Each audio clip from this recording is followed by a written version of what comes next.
Media Punjab TV देख रहे सारे ही देश विदेश के दर्शकों ਨੂੰ ਗੁਰਦੀਸ਼ਪਾਲ ਕੌਰ ਵੱਲੋਂ ਤੇ ਪਰਮਿੰਦਰ ਕੌਰ ਗਿੱਲ ਵੱਲੋਂ ਵਾਹਿਗੁਰੂ ਜੀ ਕਾ ਖਾਲਸਾ ਵਾਹਿਗੁਰੂ ਜੀ ਕੀ ਫਤਿਹ। ਅੱਜ ਹਫਤਾ ਹੈ ਫਿਰ ਤੋਂ ਲਾਈਵ ਪ੍ਰੋਗਰਾਮ ਦਾ ਤੇ ਅੱਜ ਦੇ ਪ੍ਰੋਗਰਾਮ ਦੇ ਵਿੱਚ ਅਸੀਂ ਗੱਲਬਾਤ ਕਰਨੀ ਹੈ ਰਸਮਾਂ ਰਿਵਾਜ਼ਾਂ ਦੀ, ਕਿਉਂਕਿ ਰਸਮ ਰਿਵਾਜ ਰੌ ਰੀਤਾਂ ਇਹੋ ਜਿਹੇ ਸਾਡੇ ਸੱਭਿਆਚਾਰਕ जीव हाँ तो साडे मनां दे अंदर बहुत सारिया सदरां सिक्कां ते बहुत सारे चाह खुमार हुंदे हन ते इन्हां रस्मां रिवाजां ते रहो रीतां नाल साडा समाज जिहड़ा है ये पूरी तरह जुड़िया हुंदा है। इंसान दे जन्म तो लैके विआह ते मरण तीन जिहड़े जीवन दे मुख पक्ष हन, इस दे विच असीं बहुत सारिया रस्मां रिवाजां नूं अपने घर दे विहड़े दे विच निभाउंदे हां और इन्हां रस्मां रिवाजां नूं निभाउण वाले पात्र असीं आप खुद असीं हुंदे हां, साडे परिवारिक जी हुंदे हन। जिवें जिवें कोई समाज कोई सभ्याचार विकास करदा है, इसे दे नाल नाल इस दे रस्मां रिवाजां दे विच एक बदलाव आउणा कुदरती चीज़ हुंदी है और समा जिमें जिमें करवट लैंदा है कई रस्म रिवाज कई रौह रीतां सानू बोझ लगन लग जांदियां हन, वाधू लगन लग जांदियां हन। सो अज असी गलबात करनी है अपने जीवन दियां रौह रस्मां रिवाजां रौह रीतां दी, चाहे ये पंजाबी समाज सिख भाईचारे नाल संबंधित होण जां दुनिया के किसी भी कोने दे, क्योंकि सारे संसार दे जिहड़े अंदर जिहड़ी भाईचारक सांझ है ये रस्मां रिवाजां दे नाल वधदी है। मेरे नाल स्टूडियो दे विच जिवें पहला मैं दस्सिया है बीबी परविंदर कौर गिल जी हन, इन्हां नाल गलबात करदे हां और इस तो बाद असीं कॉल्स जिहड़ियां ओपन करनियां हन तुहाडे वास्ते। तुसीं भी सानूं आके दसना कि किस तरह दीयां जिहड़ियां रस्मां रिवाज ने इन्हां दे विच बदलाव दी लोड़ है जां किन्हां नूं छड्डण दी लोड़ है जां किहड़ियां नवीआं रस्मां ते रिवाज समाज दे विच आप ही दाखल हुंदे जा रहे हन। सो इन्हां सारिਆਂ ਦੇ बारे असीं अज गलबात करनी है। परमिंदर जी तुहाडे तो मैं ये सवाल पुछदी हाँ कि असल दे विच ये रस्म रिवाज बनदे कित्थों हन और समाज 'ਚ इन्हां दी ज़रूरत की है? रस्म और रिवाज जिहड़े ने ये साडे वास्ते अज नहीं आए, ये साडे पीढ़ियां तो साडे नाल चले आ रहे ने। साडे दादे परदादे या साडे पिछले जिन्ने भी एंसैस्टर्स ने पीढ़ी दर पीढ़ी ये सानू अगे विरासत 'ਚ मिले ने। ये अज दी होंद नहीं हैगी, अज इन्हां दा जन्म नहीं होया ते ये जिहड़े रस्म ने ये एक साडी आत्मा दी खुराक भी कह सकते हैं। जी जी, क्योंकि ये जो चीज़ करके सानू दिल नू खुशी मिलती है या सानू ये लगता है कि भी असी किसी दे नाल रल के इस चीज़ नू कीता है, साडे अलावा ये रस्मां किसी होर नू भी खुशी दे रही ने या सानू किसी दे नाल जोड़ रही ने, इस करके भी ये जरूरी ने कि साडे समाज दे विच रस्मां होण। रस्मां जिहड़ियां ने सानू एक दूजे नाल जोड़दियां ने। जी एक समाजिक तौर ते जिस तरह असीं समाज 'ਚ रह रहे हैं, असीं कल्ले ते वड्डे नहीं हो सकदे। बिल्कुल असीं चाहे वो मौका विआह शादी दा होवे, बच्चे दे जन्म दा होवे या फिर किसी दे मरण दा होवे ते उत्थे कल्ला कोई वड्डा नहीं हुंदा। उस वक्त सानू अपने नाल अपने रिश्तेदारां दी, दोस्तां दी, भाईचारे दी जरूरत हुंदी है। जी जी, और ये एक रस्मां एक वजह बन जांदियां ने जिहदे करके लोग आपस दे विच जुड़दे ने, अपने ख्याल और अपने खुशी दे विच भी अपने दुख दे विच भी वो साडे नाल खड़े हुंदे ने और उन्हां रस्मां नूं निभाउंदे ने। जी बिल्कुल, तुहाडे कहण दा भाव है कि ये बड़ा एक दिलचस्प जिहड़ा विशा है समाज दे अंदर है, जिहड़ियां रस्म रिवाज हैं और सानू इन्हां दी जरूरत भी है किसी हद तक। और इहदे पिछे तुसीं जिहड़े मनोरथ दस्से भी ये रस्म रिवाज जिहड़े ने इस करके समाज दे अंदर पैदा हुंदे ने और ये गां पीढ़ी दर पीढ़ी असीं अपने वडेरियां तो रस्म रिवाज लैने आ ते उसनूं अगांह वधाई जाने आ। परमिंदर जी गल इस तरह है कि एक समा सी जदों विग्यानक सोच इन्नी जिहड़ी डेवलप नहीं सी होई, अजे बहुत सारियां गल्लां तो इंसान जिहड़ा अनजान सी और अज्ञानता दा जिहड़ा पसारा सी वो बहुत वड्डा सी और उस वेले जिहड़ा मनुख सी अग्नि पानी जल मतलब हर एक नूं देव रूप दे विच समझदा सी और इन्हां तो डरदा सी। ਔਰ ਇਹਨਾਂ ਨਾਲ ਸੰਬੰਧਿਤ ਬਹੁਤ ਸਾਰੀਆਂ ਰਸਮਾਂ ਰਿਵਾਜ ਜਿਹੜੇ ਨੇ ਉਹ ਸਾਡੇ ਸਮਾਜ ਦੇ ਵਿੱਚ ਪ੍ਰਚਲਿਤ ਨੇ। ਲੇਕਿਨ ਦੇਖੋ ਅੱਜ ਜਿਹੜਾ ਇਨਸਾਨ ਹੈ ਆਪਣੇ ਆਪ ਨੂੰ ਬੜਾ ਸੱਭਿਆ ਸਮਝ ਰਿਹਾ ਹੈ, ਤਕਨੀਕ ਜਿਹੜੀ ਹੈ ਉਹ ਬਹੁਤ ਦੂਰ ਤੱਕ ਪਹੁੰਚ ਗਈ ਹੈ। ਔਰ ਅੱਜ ਜਿਵੇਂ ਜਿਵੇਂ ਇਨਸਾਨ, ਤੁਸੀਂ ਕੀ ਸਮਝਦੇ ਹੋ ਕਿ ਜਿਵੇਂ ਜਿਵੇਂ ਇਨਸਾਨ ਸੱਭਿਆ ਹੋਇਆ ਆ, ਸਾਡੇ ਕੁਝ ਰਸਮ ਰਿਵਾਜ ਜਿਹੜੇ ਨੇ ਅਸੀਂ ਉਹਨਾਂ ਨੂੰ ਕੁਝ ਛੱਡਿਆ ਆ ਜਾਂ ਉਵੇਂ ਦੇ ਉਵੇਂ ਅਸੀਂ ਫੜ ਕੇ ਰੱਖਿਆ ਹੋਇਆ ਹੈ? ਪਹਿਲਾਂ ਤੇ ਇੱਥੇ ਮੈਂ ਇਹ ਕਹਿਣਾ ਚਾਹੂੰਗੀ ਕਿ ਰਸਮਾਂ ਜਿਹੜੀਆਂ ਨੇ ਉਹ ਸਾਡਾ ਇੱਕ ਬਿਲੀਫ ਸਿਸਟਮ ਹੈ, ਵਿਸ਼ਵਾਸ ਨੇ, ਇੱਕ ਇਹ ਵਿਸ਼ਵਾਸ ਹੈ। ਔਰ ਉਸ ਵਿਸ਼ਵਾਸ ਨੂੰ ਕਈ ਵਾਰੀ ਅਸੀਂ ਆਪਣੀਆਂ ਅਗਲੀਆਂ ਜਨਰੇਸ਼ਨਸ ਤੱਕ ਪਹੁੰਚਾਉਣ ਵਾਸਤੇ ਅਸੀਂ ਰਸਮਾਂ ਕਰਦੇ ਹਾਂ। ਰਸਮਾਂ ਦਾ ਕੋਈ ਲਿਖਤ ਰੂਪ ਨਹੀਂ ਹੈਗਾ ਜੀ, ਠੀਕ ਹੈ ਨਾ, ਕਿ ਵੀ ਆਹ ਚੀਜ਼ ਏਦਾਂ ਕਰਨੀ ਹੈ, ਆਹ ਚੀਜ਼ ਏਦਾਂ ਕਰਨੀ ਹੈ। ਇਹ ਮਤਲਬ ਇਲਾਕੇ ਦੇ ਹਿਸਾਬ, ਪਿੰਡਾਂ ਦੇ ਇਲਾਕੇ ਦੇ ਹਿਸਾਬ ਦੇ ਨਾਲ ਜਿਹੜੀਆਂ ਵੰਡੀਆਂ ਹੋਈਆਂ। ਹਾਂ, ਇਹ ਪੀੜ੍ਹੀ ਦਰ ਪੀੜ੍ਹੀ ਜਿਹੜੀਆਂ ਨੇ ਇਹ ਕਰ ਕਰਕੇ ਸਾਨੂੰ ਪਤਾ ਲੱਗੀਆਂ। ਜਿਸ ਤਰ੍ਹਾਂ ਅਸੀਂ ਬੱਚੇ ਸੀ, ਜਦੋਂ ਛੋਟੇ ਸੀ, ਅਸੀਂ ਆਪਣੇ ਘਰ ਦੇ ਵਿੱਚ ਆਪਣੇ ਪੇਰੈਂਟਸ ਨੂੰ ਦੇਖਦੇ ਸੀ ਵੀ ਉਹ ਕੁਝ ਰਸਮਾਂ ਕਰ ਰਹੇ ਨੇ, ਜਾਂ ਅਸੀਂ ਉਹਨਾਂ ਦੇ ਨਾਲ ਕਿਤੇ ਜਾਂਦੇ ਸੀ, ਜਾਂ ਅਸੀਂ ਆਪਣੇ ਆਂਢ ਗੁਆਂਢ ਜਾਂਦੇ ਸੀ, ਅਸੀਂ ਉਹ ਚੀਜ਼ਾਂ ਦੇਖਦੇ ਸੀ। ਉਹ ਹੌਲੀ ਹੌਲੀ ਉਹ ਚੀਜ਼ਾਂ ਜਿਹੜੀਆਂ ਨੇ ਉਹ ਸਾਡੇ ਮਾਈਂਡ ਦੇ ਉੱਪਰ ਉਹ ਛਾ ਗਈਆਂ, ਔਰ ਕਿਤੇ ਨਾ ਕਿਤੇ ਉਹ ਸਾਡੀਆਂ ਮੈਮਰੀਜ਼ ਦੇ ਵਿੱਚ ਹਮੇਸ਼ਾ ਲਈ ਹੋ ਗਿਆ ਵੀ ਹਾਂ ਫਲਾਣੇ ਵੇਲੇ ਅਸੀਂ ਉੱਥੇ ਗਏ ਸੀ, ਉਹਨਾਂ ਨੇ ਆਹ ਰਸਮਾਂ ਕੀਤੀਆਂ ਸੀ। ਇਸ ਤਰੀਕੇ ਦੇ ਨਾਲ ਅਸੀਂ ਜਨਰੇਸ਼ਨ ਟੂ ਜਨਰੇਸ਼ਨ ਨੇ ਰਸਮਾਂ ਪਾਸ ਕੀਤੀਆਂ। ਠੀਕ ਹੈ। ਔਰ ਇਹਨਾਂ ਰਸਮਾਂ ਦੇ ਵਿੱਚ ਕੁਝ ਰਸਮਾਂ ਵਕਤ ਦੇ ਨਾਲ ਪਿੱਛੇ ਰਹਿ ਗਈਆਂ, ਕੁਝ ਸਾਡੇ ਨਾਲ ਅੱਗੇ ਆ ਗਈਆਂ ਜੀ। ਲੇਕਿਨ ਰਸਮਾਂ ਕਰਦੇ ਕਰਦੇ ਕਈ ਵਾਰੀ ਅਸੀਂ ਇੰਨੇ ਜ਼ਿਆਦਾ ਉਸ ਚੀਜ਼ ਦੇ ਵਿੱਚ ਪੋਜੈਸਿਵ ਹੋ ਜਾਂਦੇ ਆ ਕਿ ਵੀ ਨਹੀਂ ਇਹ ਜ਼ਰੂਰ ਕਰਨੀ ਹੈ, ਜਦੋਂ ਕਿ ਉਹਨਾਂ ਦੀ ਅੱਜ ਦੇ ਯੁੱਗ ਵਿੱਚ, ਅੱਜ ਦੇ ਜ਼ਮਾਨੇ ਵਿੱਚ ਉਹਨਾਂ ਦੀ ਯੂਟਿਲਿਟੀ ਰਹਿ ਨਹੀਂ ਗਈ। ਠੀਕ। ਔਰ ਉਹ ਜਿਹੜੀਆਂ ਚੀਜ਼ਾਂ ਨੇ ਅਸੀਂ ਜਿਹੜੀਆਂ ਜਾਣ ਬੁੱਝ ਕੇ ਕਰਦੇ ਹਾਂ ਔਰ ਸਿਰਫ ਇੱਕ ਪਰਪਸ ਨੂੰ, ਯੂਟਿਲਿਟੀ ਨੂੰ ਸੋਲਵ ਕਰਨ ਲਈ ਕਰ ਰਹੇ ਹਾਂ, ਉਹ ਜਿਹੜੀਆਂ ਰਸਮਾਂ ਨੇ ਉਹ ਕਿਸੇ ਵਕਤ ਅੱਜ ਦੇ ਸਮਾਜ 'ਚ ਜਾਂ ਇੱਕ ਫੈਮਿਲੀ 'ਚ ਉਹ ਬੋਝ ਬਣ ਗਈਆਂ।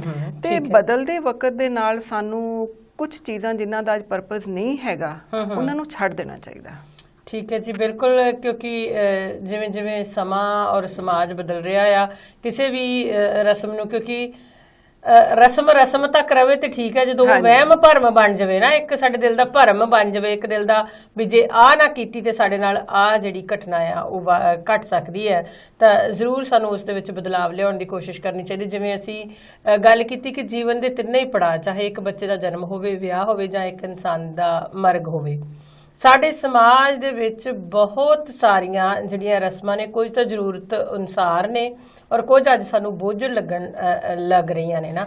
ਸੋ ਇਹ ਜਿਵੇਂ ਬੱਚੇ ਦੇ ਜਨਮ ਸੰਸਕਾਰ ਦੇ ਨਾਲ ਇਹ ਹੈ ਕਿ ਜਦੋਂ ਕਿਤੇ ਬੱਚਾ ਜਨਮ ਲੈਂਦਾ ਆ, ਤੁਸੀਂ ਇਹ ਦੱਸੋ ਕਿ ਉਹਦੇ ਵਿੱਚ ਕਿਹੜੀਆਂ, ਮਤਲਬ ਅਸੀਂ ਕਈ ਵਾਰੀ ਕੁਝ ਫਜ਼ੂਲ, ਜਿਨ੍ਹਾਂ ਨੂੰ ਮਤਲਬ ਮੇਰੀ ਨਜ਼ਰ ਦੇ ਵਿੱਚ, ਸਾਡਾ ਆਪਣਾ ਖਿਆਲ, ਸਾਡੇ ਕਾਲਰਸ ਆਉਣਗੇ ਕਾਲ ਦੇ ਉੱਤੇ ਤੇ ਉਹ ਜ਼ਰੂਰ ਉਹ ਆਪਣਾ ਖਿਆਲ ਦੱਸ ਸਕਦੇ ਨੇ ਕਿ ਉਹਨਾਂ ਨੂੰ ਕੋਈ ਲੱਗਦਾ ਹੋਵੇ ਵੀ ਆਹ ਬਹੁਤ ਨੈਸੈਸਿਟੀ ਸੀ, ਸਾਡੀ ਜ਼ਰੂਰਤ ਸੀਗੀ, ਇਹ ਰਸਮ ਕਰਨੀ ਚਾਹੀਦੀ ਹੈ, ਪਰ ਬੋਝ ਪਾਊ ਜਿਹੜੀਆਂ ਰਸਮਾਂ ਨੇ ਉਹਨਾਂ ਬਾਰੇ ਤੁਸੀਂ ਕੀ ਕਹੋਗੇ, ਜਨਮ ਦੇ ਨਾਲ ਸੰਬੰਧਿਤ ਜਿਹੜੀਆਂ ਨੇ?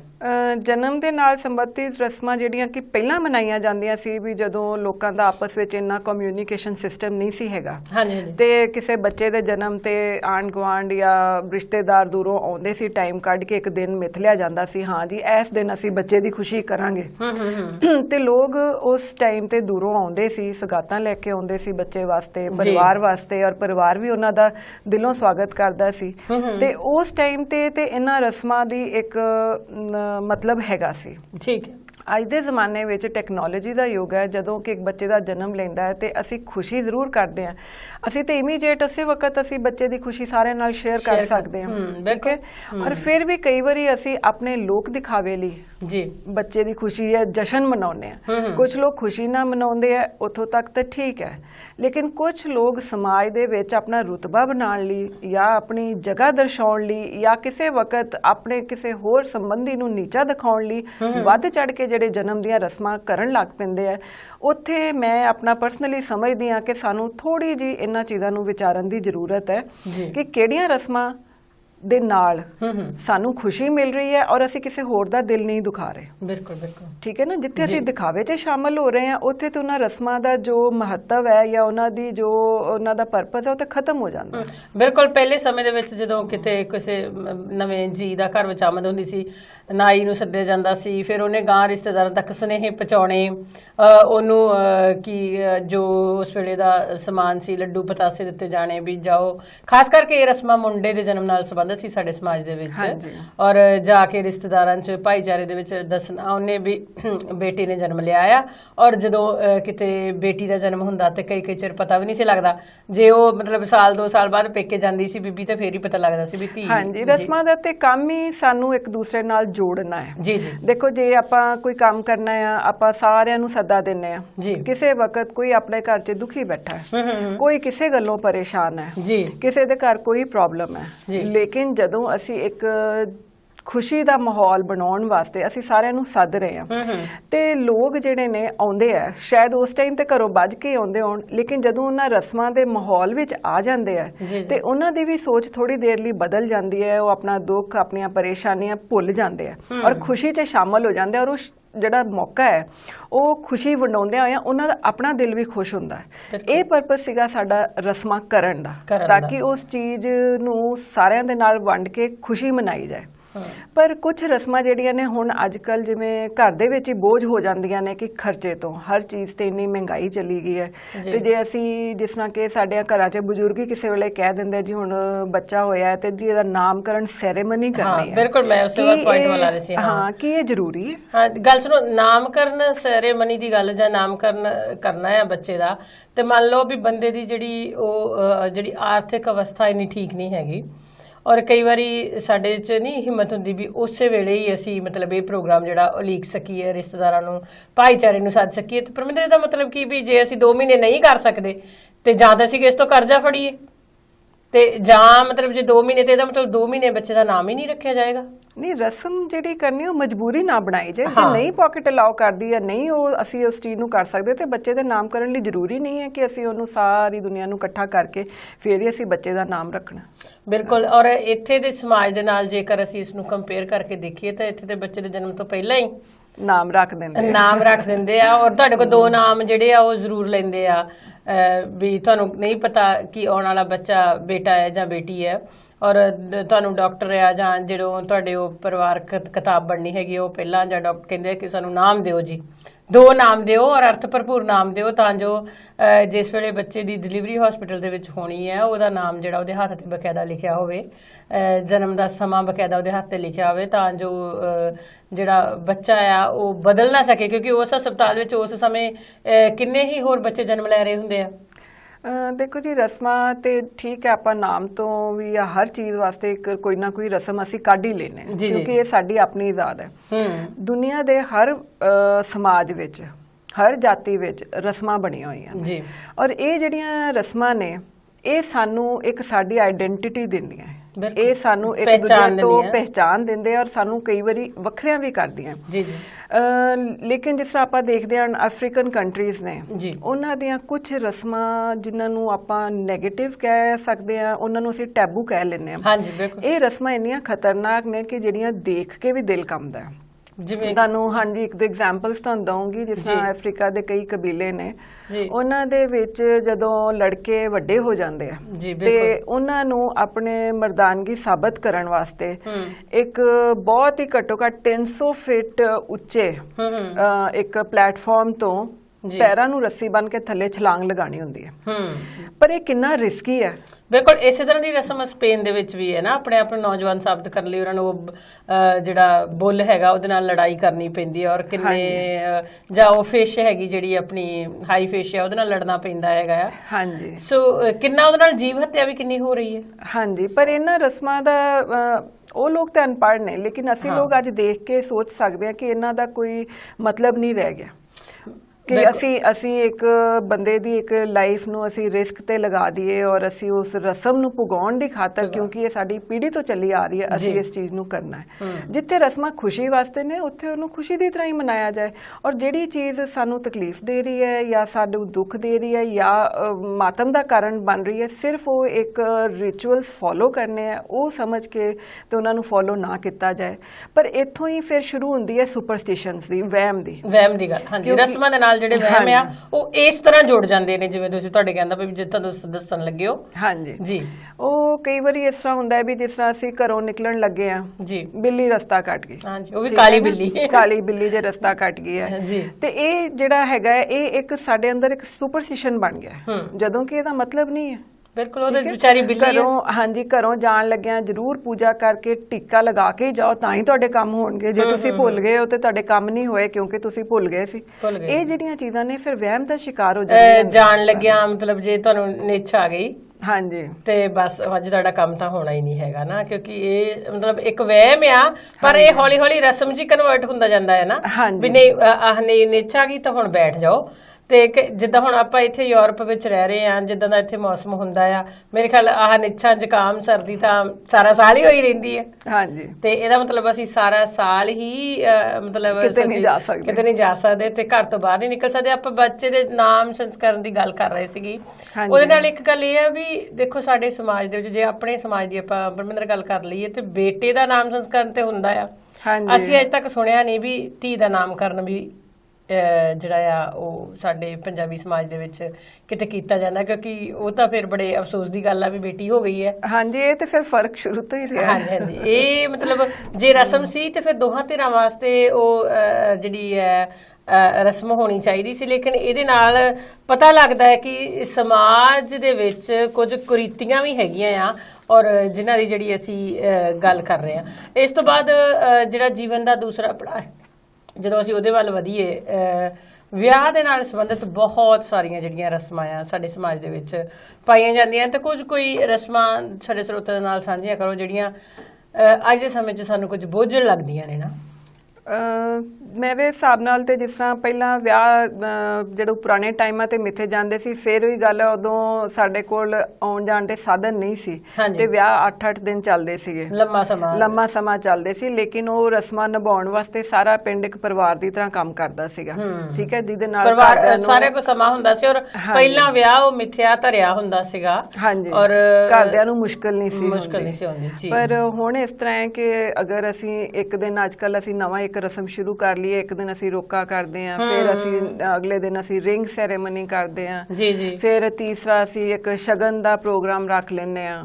ਫਿਰ ਇਹ ਆਪਾਂ ਅੱਜ ਕੱਲ ਵਧਾ ਲਈਆਂ ਨਾ, ਪਹਿਲਾਂ ਮੇਰੇ ਖਿਆਲ ਦੇ ਵਿੱਚ ਨਾਈ ਦੇ ਹੱਥ 1 ਰੁਪਈਆ ਭੇਜ ਦੇਣਾ ਤੇ ਵੀ ਰੋਕਾ ਟੋਕਾ ਜਿਹੜਾ ਉਹ ਹੋ ਗਿਆ ਸੀ, ਰਿਸ਼ਤੇ ਜਿਹੜੇ ਵੱਜ ਜਾਂਦੇ ਸੀਗੇ। ਤੇ ਇਹ ਅੱਜ ਦੇ ਸਮੇਂ ਦੇ ਵਿੱਚ ਜਿਹੜੀਆਂ ਨਵੀਆਂ ਰਸਮਾਂ ਆ, ਤੇ ਇਹ ਵੀ ਦੇਖੋ ਜੇ ਉਧਰੋਂ ਟਾਈਮ ਤੇ ਇਹ ਇੱਕ ਦਿਨ ਰਿਸ਼ਤੇਦਾਰਾਂ ਨੂੰ ਆਪਾਂ ਰੋਕੇ ਸੱਦੋ ਵੀ ਅੱਜ ਸਗਨ ਦੀ ਰਸਮ ਆ, ਫਿਰ ਰੋਕੇ ਦੀ ਰਸਮ ਆ, ਮਤਲਬ ਇਹ ਅਲੱਗ-ਅਲੱਗ ਜਿਹੜੇ ਪੰਜਾਬ ਦੇ ਖੇਤਰ ਲਾ ਲਓ ਜਾਂ ਭਾਰਤ ਦੇ ਵੱਖਰੇ ਖੇਤਰ ਹੈ, ਉਦਾਂ ਦੇ ਵੱਖਰੇ ਇਹਨਾਂ ਨੂੰ ਨਾਮ ਦੇ ਦਿੱਤੇ ਆ, ਜਾਣੀ ਕਿ ਸਮਾਂ ਤਾਂ ਓਨਾ ਹੀ, ਜਿਹੜਾ ਸਮਾਂ ਓਨਾ ਹੀ ਆ। ਲੇਕਿਨ ਜੇ ਅੱਜ ਦੀ ਅਸੀਂ ਟਾਈਮ ਵਿੱਚ ਦੇਖੀਏ ਤੇ ਕੀ ਸਾਡੀ ਇੰਨੀ ਫਾਸਟ ਪੇਸ ਲਾਈਫ ਦੇ ਵਿੱਚ ਸਾਡੇ ਕੋਲ ਇੰਨਾ ਟਾਈਮ ਹੈ ਕਿ ਇਹ ਅਸੀਂ ਸਾਰੀਆਂ ਰਸਮਾਂ ਜਿਹੜੀਆਂ ਨੇ ਅਸੀਂ ਪੁਰਾਣੇ ਤੌਰ ਤਰੀਕਿਆਂ ਦੇ ਨਾਲ ਅਸੀਂ ਇਹਨਾਂ ਨੂੰ ਨਿਭਾਈਏ।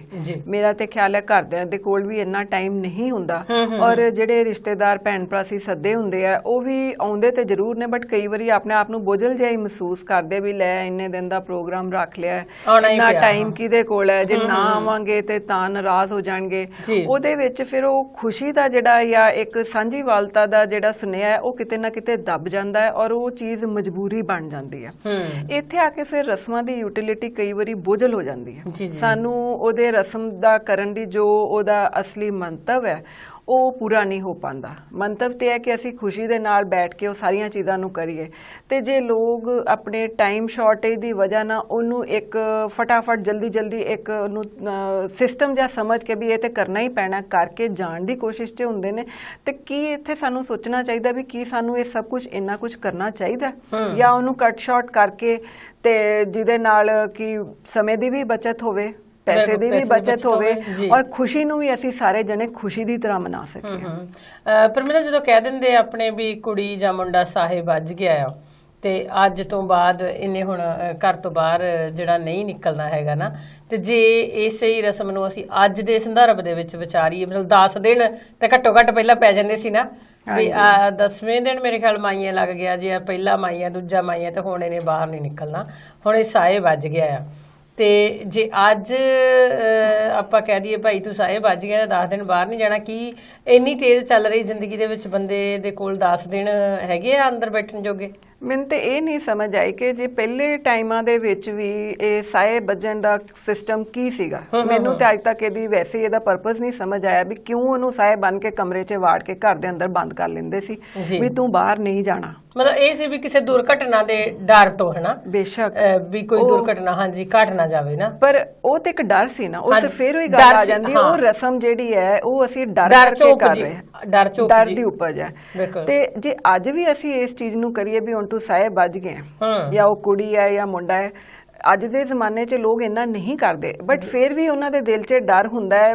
7 ਦਿਨ ਨਹੀਂ ਤੇ 2 ਦਿਨ 3 ਦਿਨ 4 ਦਿਨ ਉਹਨਾਂ ਦੀ ਕੋਸ਼ਿਸ਼ ਹੁੰਦੀ ਹੈ ਕਿ ਮੁੰਡਾ ਜਾਂ ਕੁੜੀ ਇਹ ਬਾਹਰ ਨਾ ਜਾਵੇ। ਪਰ ਮੈਨੂੰ ਨਹੀਂ ਲੱਗਦਾ ਕਿ ਵੀ ਅੱਜ ਕੱਲ ਦੇਖੋ ਜਿਸ ਤਰ੍ਹਾਂ ਹਰ ਲੜਕੀ ਔਰ ਹਰ ਲੜਕਾ ਜੌਬ ਕਰ ਰਿਹਾ ਜੀ, ਜੌਬ ਦੇ ਉੱਤੋਂ ਇੰਨੇ ਦਿਨ ਐਬਸੈਂਟ ਰਹਿਣਾ ਕਿ ਮੇਰਾ ਵਿਆਹ ਆ, ਮੈਂ ਸਾਏ ਵੱਜ ਗਿਆ ਆ, ਮੈਨੂੰ ਘਰੋਂ ਇਜਾਜ਼ਤ ਨਹੀਂ ਮਿਲਦੀ, ਇਹ ਤੇ ਪ੍ਰੈਕਟੀਕਲ ਨਹੀਂ ਹੈਗਾ। ਦੁਰਘਟਨਾ ਅਗਰ ਲਿਖੀ ਹੈ ਪਰਮਾਤਮਾ ਵੱਲੋਂ, ਉਹ ਕਦੀ ਵੀ ਕਿਤੇ ਵੀ ਵਾਪਰ ਸਕਦੀ। ਬਾਕੀ ਜੇ ਤੁਸੀਂ ਧਿਆਨ ਨਹੀਂ ਦੇ ਰਹੇ ਡਰਾਈਵਿੰਗ ਦੇ ਵਿੱਚ ਜਾਂ ਤੁਸੀਂ ਸੜਕ ਕ੍ਰਾਸ ਕਰਦੇ ਜਾਂ ਕੁਝ ਵੀ ਇਦਾਂ ਦਾ, ਨਹੀਂ ਤੇ ਜਿਹੜੀ ਗੱਲ ਵਾਪਰਨੀ ਹੈ ਉਹਨੂੰ ਤਾਂ ਆਪਾਂ ਮਤਲਬ ਵਿਆਹ ਵਾਲੇ ਦਿਨ ਵੀ ਨਹੀਂ ਰੋਕ ਸਕਦੇ ਨਾ। ਹਾਂਜੀ, ਕਿਉਂਕਿ ਉਹ ਭਾਵੇਂ ਤੁਸੀਂ ਸਾਏ ਵੱਜੇ ਹੋ ਭਾਵੇਂ ਨਹੀਂ, ਨਿੱਤ ਸੁਣਦੇ ਹੈਗੇ ਆ ਕਈ ਵਾਰੀ ਪੂਰੀਆਂ ਬਰਾਤਾਂ ਦਾ ਐਕਸੀਡੈਂਟ, ਕਈ ਕੁਛ ਜਿਹੜੀਆਂ ਅਣਹੋਣੀਆਂ ਘਟਨਾਵਾਂ ਜਿਹੜੀਆਂ ਵਾਪਰ ਜਾਂਦੀਆਂ। ਇਸ ਤੋਂ ਬਾਅਦ ਅਸੀਂ ਵੱਧਦੇ ਹਾਂ ਦੂਸਰੀ ਰਸਮ ਵੱਲ ਵੀ ਫਿਰ ਜਦੋਂ ਵਿਆਹ ਰੱਖਿਆ ਜਾਂਦਾ ਤੇ ਫਿਰ ਨਾਨਕਿਆਂ ਤੇ ਬੜਾ ਬੋਝ ਪੈ ਜਾਂਦਾ ਵੀ ਨਾਨਕੀ ਸ਼ੱਕ ਜਿਹੜਾ ਹੈਗਾ ਨਾ ਉਹ ਆਉਣਾ ਆ, ਔਰ ਨਾਨਕਿਆਂ ਦੇ ਪਰਿਵਾਰ ਨੇ ਬੜੀ ਵੱਡੀ ਗਿਣਤੀ ਦੇ ਵਿੱਚ ਸ਼ਾਮਿਲ ਹੋਣਾ ਆ ਔਰ ਬੜੇ ਵੱਡੇ ਤੋਹਫੇ ਲੈ ਕੇ ਮਤਲਬ ਪਰਿਵਾਰ ਦੇ ਵਿੱਚ ਜਾਣਾ ਆ। ਨਹੀਂ ਤੇ ਫਿਰ ਜਿਹੜੀ ਤੁਹਾਡੀ ਧੀ ਹੈ ਜਿਹਦੇ ਗਾਂ ਬੱਚਿਆਂ ਦਾ ਵਿਆਹ ਆ ਵੀ ਲੋਕ ਬਹੁਤ ਸਾਰੀਆਂ ਗੱਲਾਂ ਕਰਨਗੇ ਨਾ। ਫਿਰ ਉਹ ਗੱਲ ਸ਼ੁਰੂ ਹੁੰਦੀ ਹੈ ਇੱਥੇ ਕਿ ਰਸਮ ਦਾ ਮਤਲਬ ਕੀ ਸੀ, ਰਸਮ ਅਸੀਂ ਕਿਉਂ ਕਰਦੇ ਹਾਂ। ਰਸਮ ਦਾ ਕਾਰਨ ਇਹ ਹੈ ਕਿ ਵੀ ਜਿਸ ਤਰ੍ਹਾਂ ਅਸੀਂ ਵਿਆਹ ਰੱਖਿਆ ਜੀ, ਉਸ ਟਾਈਮ ਤੇ ਜਦੋਂ ਸਾਡਾ ਸਮਾਜ ਇਕੱਠਾ ਹੋਇਆ ਹੁੰਦਾ ਹੈ, ਅਸੀਂ ਇੱਕ ਇੰਟਰੋਡਕਸ਼ਨ ਦੇਣੀ ਹੁੰਦੀ ਹੈ ਇਹਨਾਂ ਰਸਮਾਂ ਰਾਹੀਂ ਕਿ ਆਹ ਰਸਮ ਮਾਮੇ ਨੇ ਕਰਨੀ ਹੈ, ਫਿਰ ਇਹ ਤੇਲ ਲਾ ਕੇ ਤੇ ਜਿਹੜਾ ਖਾਰੇ ਤੋਂ ਉਤਾਰਨਾ ਉਹ ਮਾਮੇ ਨੇ ਉਤਾਰਨਾ, ਲੋਕਾਂ ਨੂੰ ਪਤਾ ਲੱਗ ਜਾਂਦਾ ਇਹ ਮਾਮਾ ਜਾਂ ਮਾਮੀ ਹੈ। ਠੀਕ ਹੈ, ਮਿਲਣੀਆਂ ਦੇ ਵਿੱਚ ਕਈ ਜਗ੍ਹਾ ਚਾਚਿਆਂ ਦੀ ਤਾਇਆਂ ਦੀ, ਉਹ ਸਿਰਫ ਇੱਕ ਇੰਟਰੋਡਕਸ਼ਨ ਹੁੰਦਾ ਹੈ, ਇੱਕ ਇੰਪੋਰਟੈਂਸ ਦੇਣ ਦਾ ਹੁੰਦਾ ਹੈ ਰਿਸ਼ਤਿਆਂ ਨੂੰ, ਮਹਾਨਤਾ ਵੀ ਆ ਸਾਡੇ ਰਿਸ਼ਤਿਆਂ। ਹਾਂਜੀ, ਰਿਸ਼ਤਿਆਂ ਨੂੰ ਇੰਪੋਰਟੈਂਸ ਦੇਣੀ ਹੈ ਕਿ ਹਾਂ ਜੀ ਅੱਜ ਇਸ ਮੌਕੇ ਦੇ ਵਿੱਚ ਮੈਂ ਆਪਣੇ ਰਿਸ਼ਤੇਦਾਰਾਂ ਨਾਲ, ਆਪਣੀਆਂ ਭੈਣਾਂ ਨਾਲ, ਭਰਜਾਈਆਂ ਨਾਲ ਜਾਂ ਆਪਣੇ ਦਿਓਰਾਂ ਜੇਠਾਂ ਦੇ ਨਾਲ ਮੈਂ ਮਾਣ ਮਹਿਸੂਸ ਕਰਦਾ। ਬਿਲਕੁਲ ਠੀਕ ਹੈ ਨਾ। ਹਾਂਜੀ, ਇਹ ਲੇਕਿਨ ਅਸੀਂ ਕੀ ਕਰਦੇ ਹਾਂ ਹੁਣ ਉਹਨਾਂ ਰਿਸ਼ਤਿਆਂ ਦੇ ਵਿੱਚ ਅਸੀਂ ਰਸਮ ਨੂੰ ਇੱਕ ਬਿਜ਼ਨਸ ਬਣਾ ਲਿਆ ਜੀ।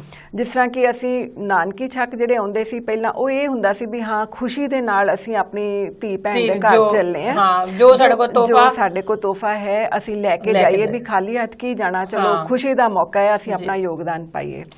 ਪਰ ਹੁਣ ਕੀ ਹੋ ਗਿਆ, ਹੁਣ ਇਹ ਹੈ ਕਿ ਜੀ ਨਾਨਕੀ ਛੱਕ ਹੈ, ਉਹਦੇ ਵਿੱਚ ਜਿਹੜੀ ਘਰ ਦੇ ਵਿੱਚ ਔਰਤ ਹੈ ਜੀ, ਉਹਨੂੰ ਸਮਾਜ ਦੇ ਵਿੱਚ ਇੱਕ ਆਪਣਾ ਸਟੇਟਸ ਸਿੰਬਲ ਦਿਸਣ ਲੱਗ ਪੈਂਦਾ ਹੈ ਕਿ ਜੇ ਮੇਰੇ ਪੇਰੈਂਟਸ ਭਰਾ ਜਾਂ ਭਰਜਾਈਆਂ ਜੇ ਥੋੜਾ ਲੈ ਕੇ ਆਏ ਤੇ ਲੋਕ ਕੀ ਕਹਿਣਗੇ, ਮੇਰਾ ਆਂਢ ਗੁਆਂਢ ਦੇਖੂਗਾ, ਮੇਰੇ ਸ਼ਰੀਕੇ 'ਚ ਮੇਰੀ ਇੱਜ਼ਤ ਨਹੀਂ ਰਹਿ ਜਾਏਗੀ। ਆਪਾਂ ਜਦੋਂ ਇਹਨਾਂ ਸੋਚਾਂ 'ਚ ਪੈ ਗਏ ਕਿ ਮੇਰਾ ਸਟੇਟਸ ਹੈ, ਹਾਂਜੀ, ਪਰ ਰਸਮਾਂ ਦਾ ਤੇ ਫਿਰ ਉੱਥੇ ਮਤਲਬ ਨਹੀਂ ਰਹਿ ਗਿਆ, ਉਹ ਤੇ ਬਿਜ਼ਨਸ ਹੋ ਗਿਆ, ਉਹ ਤੇ ਬਿਜ਼ਨਸ ਹੋ ਗਿਆ, ਲੈਣ ਦੇ ਭਾਵੇਂ ਚੋਰੀ ਉਸ ਹੱਥ ਦੇ ਕੇ ਉਸ ਹੱਥ ਲੈ ਲਿਆ ਜਾਵੇ, ਮਤਲਬ ਜਿਹੜਾ ਉਹ ਰਸਮ ਦੇ ਅੰਦਰ ਜਿਹੜਾ ਇੱਕ ਆਪਣੇਪਨ ਦਾ ਜਿਹੜਾ ਸਵਾਦ ਸੀਗਾ ਨਾ, ਉਹ ਖਤਮ ਹੋ ਗਿਆ। ਇਹ ਅੱਜ ਕੱਲ ਦੇਖੋ, ਅੱਜ ਕੱਲ ਜਿਹੜਾ ਮਾਡਰਨ ਸਮਾਂ ਆ ਜਿੱਥੇ ਬੜੇ ਵੱਡੀਆਂ ਬਿਊਟੀ ਸਾਲੋਨ ਖੁੱਲ ਗਏ। ਮੈਂ ਇੱਕ ਹੋਰ ਰਸਮ ਵੱਲ ਵਧ ਰਹੀ ਹਾਂ ਵੀ ਜਿੱਦਾਂ ਬੱਚੀ ਦਾ ਜਦੋਂ ਵਿਆਹ ਹੁੰਦਾ ਹੈ ਤੇ ਉਹਨੂੰ ਘਾਹ ਦੇ ਵਿੱਚ ਵਟਣਾ ਮਲਿਆ ਜਾਂਦਾ ਨਾ, ਵਟਣੇ ਦੇ ਵਿੱਚ ਲਾ ਲਓ ਵੀ ਤੇਲ ਆ, ਆਟਾ ਆ, ਹਲਦੀ ਆ, ਤੇ ਉਹ ਬੱਚੇ ਟੱਚ ਵੀ ਨਹੀਂ ਕਰਨ ਦਿੰਦੇ ਆਪਣੀ ਬਾਡੀ ਨੂੰ।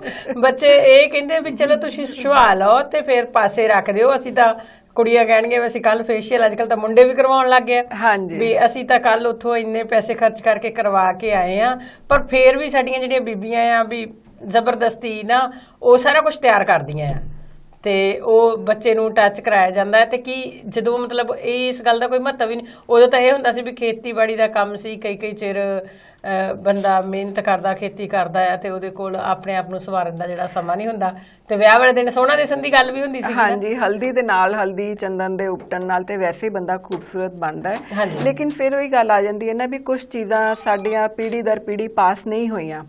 ਇਹ ਜਿਹੜੀ ਰਸਮ ਹੈ ਇਹ ਸਾਡੇ ਜਿਹੜੇ ਪੁਰਾਣੇ ਐਨਸੈਸਟਰ ਸੀ, ਸਾਡੇ ਫੋਰਫਾਦਰ ਸੀ, ਉਹ ਕਿਸ ਸਿਸਟਮ ਨੂੰ ਮੰਨਦੇ ਸੀ, ਉਹਨਾਂ ਦਾ ਜੀਵਨ ਕਿਵੇਂ ਦਾ ਸੀ, ਇਹ ਉਹਨੂੰ ਦਰਸਾਉਂਦਾ ਹੈ ਜੀ। ਪਰਮਿੰਦਰ ਸਾਡੇ ਨਾਲ ਕਾਲਰ ਜੁੜ ਚੁੱਕੇ ਨੇ, ਵਾਧੇ ਇੱਕ ਕਾਲ ਵੱਲ। Hello media Punjab TV.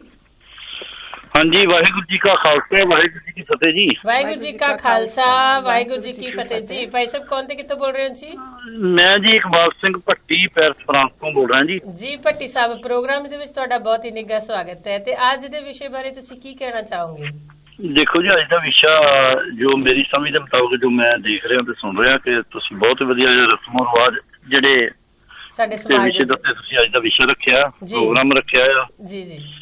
ਤੇ ਮੈਂ ਅੱਗੇ ਵੀ ਕਈ ਵਾਰੀ ਕਹਿੰਦਾ ਆਇਆ ਕਿ ਭਾਵੇਂ ਤੁਹਾਡਾ ਟੀਵੀ ਬਹੁਤ ਥੋੜਾ ਸਮਾਂ ਹੋਇਆ ਚੱਲੇ ਨੂੰ, ਪਰ ਜਿੰਨੇ ਵਧੀਆ ਪ੍ਰੋਗਰਾਮ ਤੁਸੀਂ ਲੈ ਕੇ ਜਾਂ ਤੁਹਾਡੀ ਟੀਮ ਦੇ ਜਿੰਨੇ ਵੀ ਤੁਹਾਡੇ ਪੈਰੋਕਾਰ ਨੇ ਜਾਂ ਜਿਹੜੇ ਤੁਹਾਡੇ ਪ੍ਰੋਗਰਾਮ ਵਿੱਚ ਹਿੱਸਾ ਲੈਂਦੇ ਨੇ, ਜਰਮਨ ਦੀਆਂ ਸ਼ਖਸੀਅਤਾਂ ਜਾਂ ਤੁਹਾਡਾ ਸਾਰਾ ਸਟਾਫ ਸਣੇ ਬਾਜਵਾ ਜੀ, ਤੇ ਤੁਸੀਂ ਜਿੰਨੇ ਵੀ ਨਵੇਂ ਵਿਸ਼ੇ ਲੈ ਕੇ ਤੁਸੀਂ ਪੰਥ ਦੇ ਪ੍ਰਤੀ, ਕੌਮ ਦੇ ਪ੍ਰਤੀ ਜਾਂ ਸੱਭਿਆਚਾਰ ਦੇ ਪ੍ਰਤੀ ਜਿਵੇਂ ਜਾਂਚ ਵਿਸ਼ਾ ਆ ਜੀ ਜੀ, ਇਸ ਗੱਲੋਂ ਜਿੰਨੀ ਵੀ ਤੁਹਾਡੀ ਸ਼ਲਾਘਾ ਕੀਤੀ ਜਾਵੇ ਬਹੁਤ ਥੋੜੀ ਆ। ਬਹੁਤ ਤੁਸੀਂ ਸਾਰੇ ਵਧਾਈ ਦੇ ਪਾਤਰ ਹੋ ਜੀ, ਬਹੁਤ ਸ਼ੁਕਰੀਆ। ਤੇ ਵੈਸੇ ਜਿਹੜੀ ਰਸਮੋ ਰਿਵਾਜਾਂ ਦਾ ਜਿਹੜੀ ਕੀ ਇਹਨੂੰ ਕਹਿੰਦੇ ਆਪਾਂ ਸਮਾਜ ਦੇ ਅੰਦਰ ਜਿਹੜੀਆਂ ਕੁਝ ਸਾਨੂੰ ਨਹੀਂ ਵੀ ਮਨਜ਼ੂਰ ਹੁੰਦੀਆਂ ਹਨ, ਜਿਹੜੀ ਸਾਨੂੰ ਜਿੰਨ ਚਿੰਬੜੀ ਹੋਈ ਹੈ ਸਾਡੇ ਪੰਜਾਬੀਆਂ ਨੂੰ, ਜੀ ਜੀ, ਇਹਦੀ ਜਿੰਨੀ ਵੀ ਨਿਖੇਧੀ ਕੀਤੀ ਜਾਵੇ ਤੇ ਬਹੁਤ ਥੋੜੀ ਕਿ ਅਸੀਂ ਗੁਰਬਾਣੀ ਵਾਲੇ ਪਾਸੇ ਹਟ ਕੇ ਜਿੰਨੀਆਂ ਰਸਮਾਂ ਰਿਵਾਜਾਂ ਨੇ ਜਾਂ ਸਾਡਾ ਦਿਖਾਵਾ ਉਹਦੇ ਪਾਸੇ ਅਸੀਂ ਜ਼ਿਆਦਾ ਵੱਧ ਰਹੇ ਆ। ਜੀ ਜੀ ਬਿਲਕੁਲ।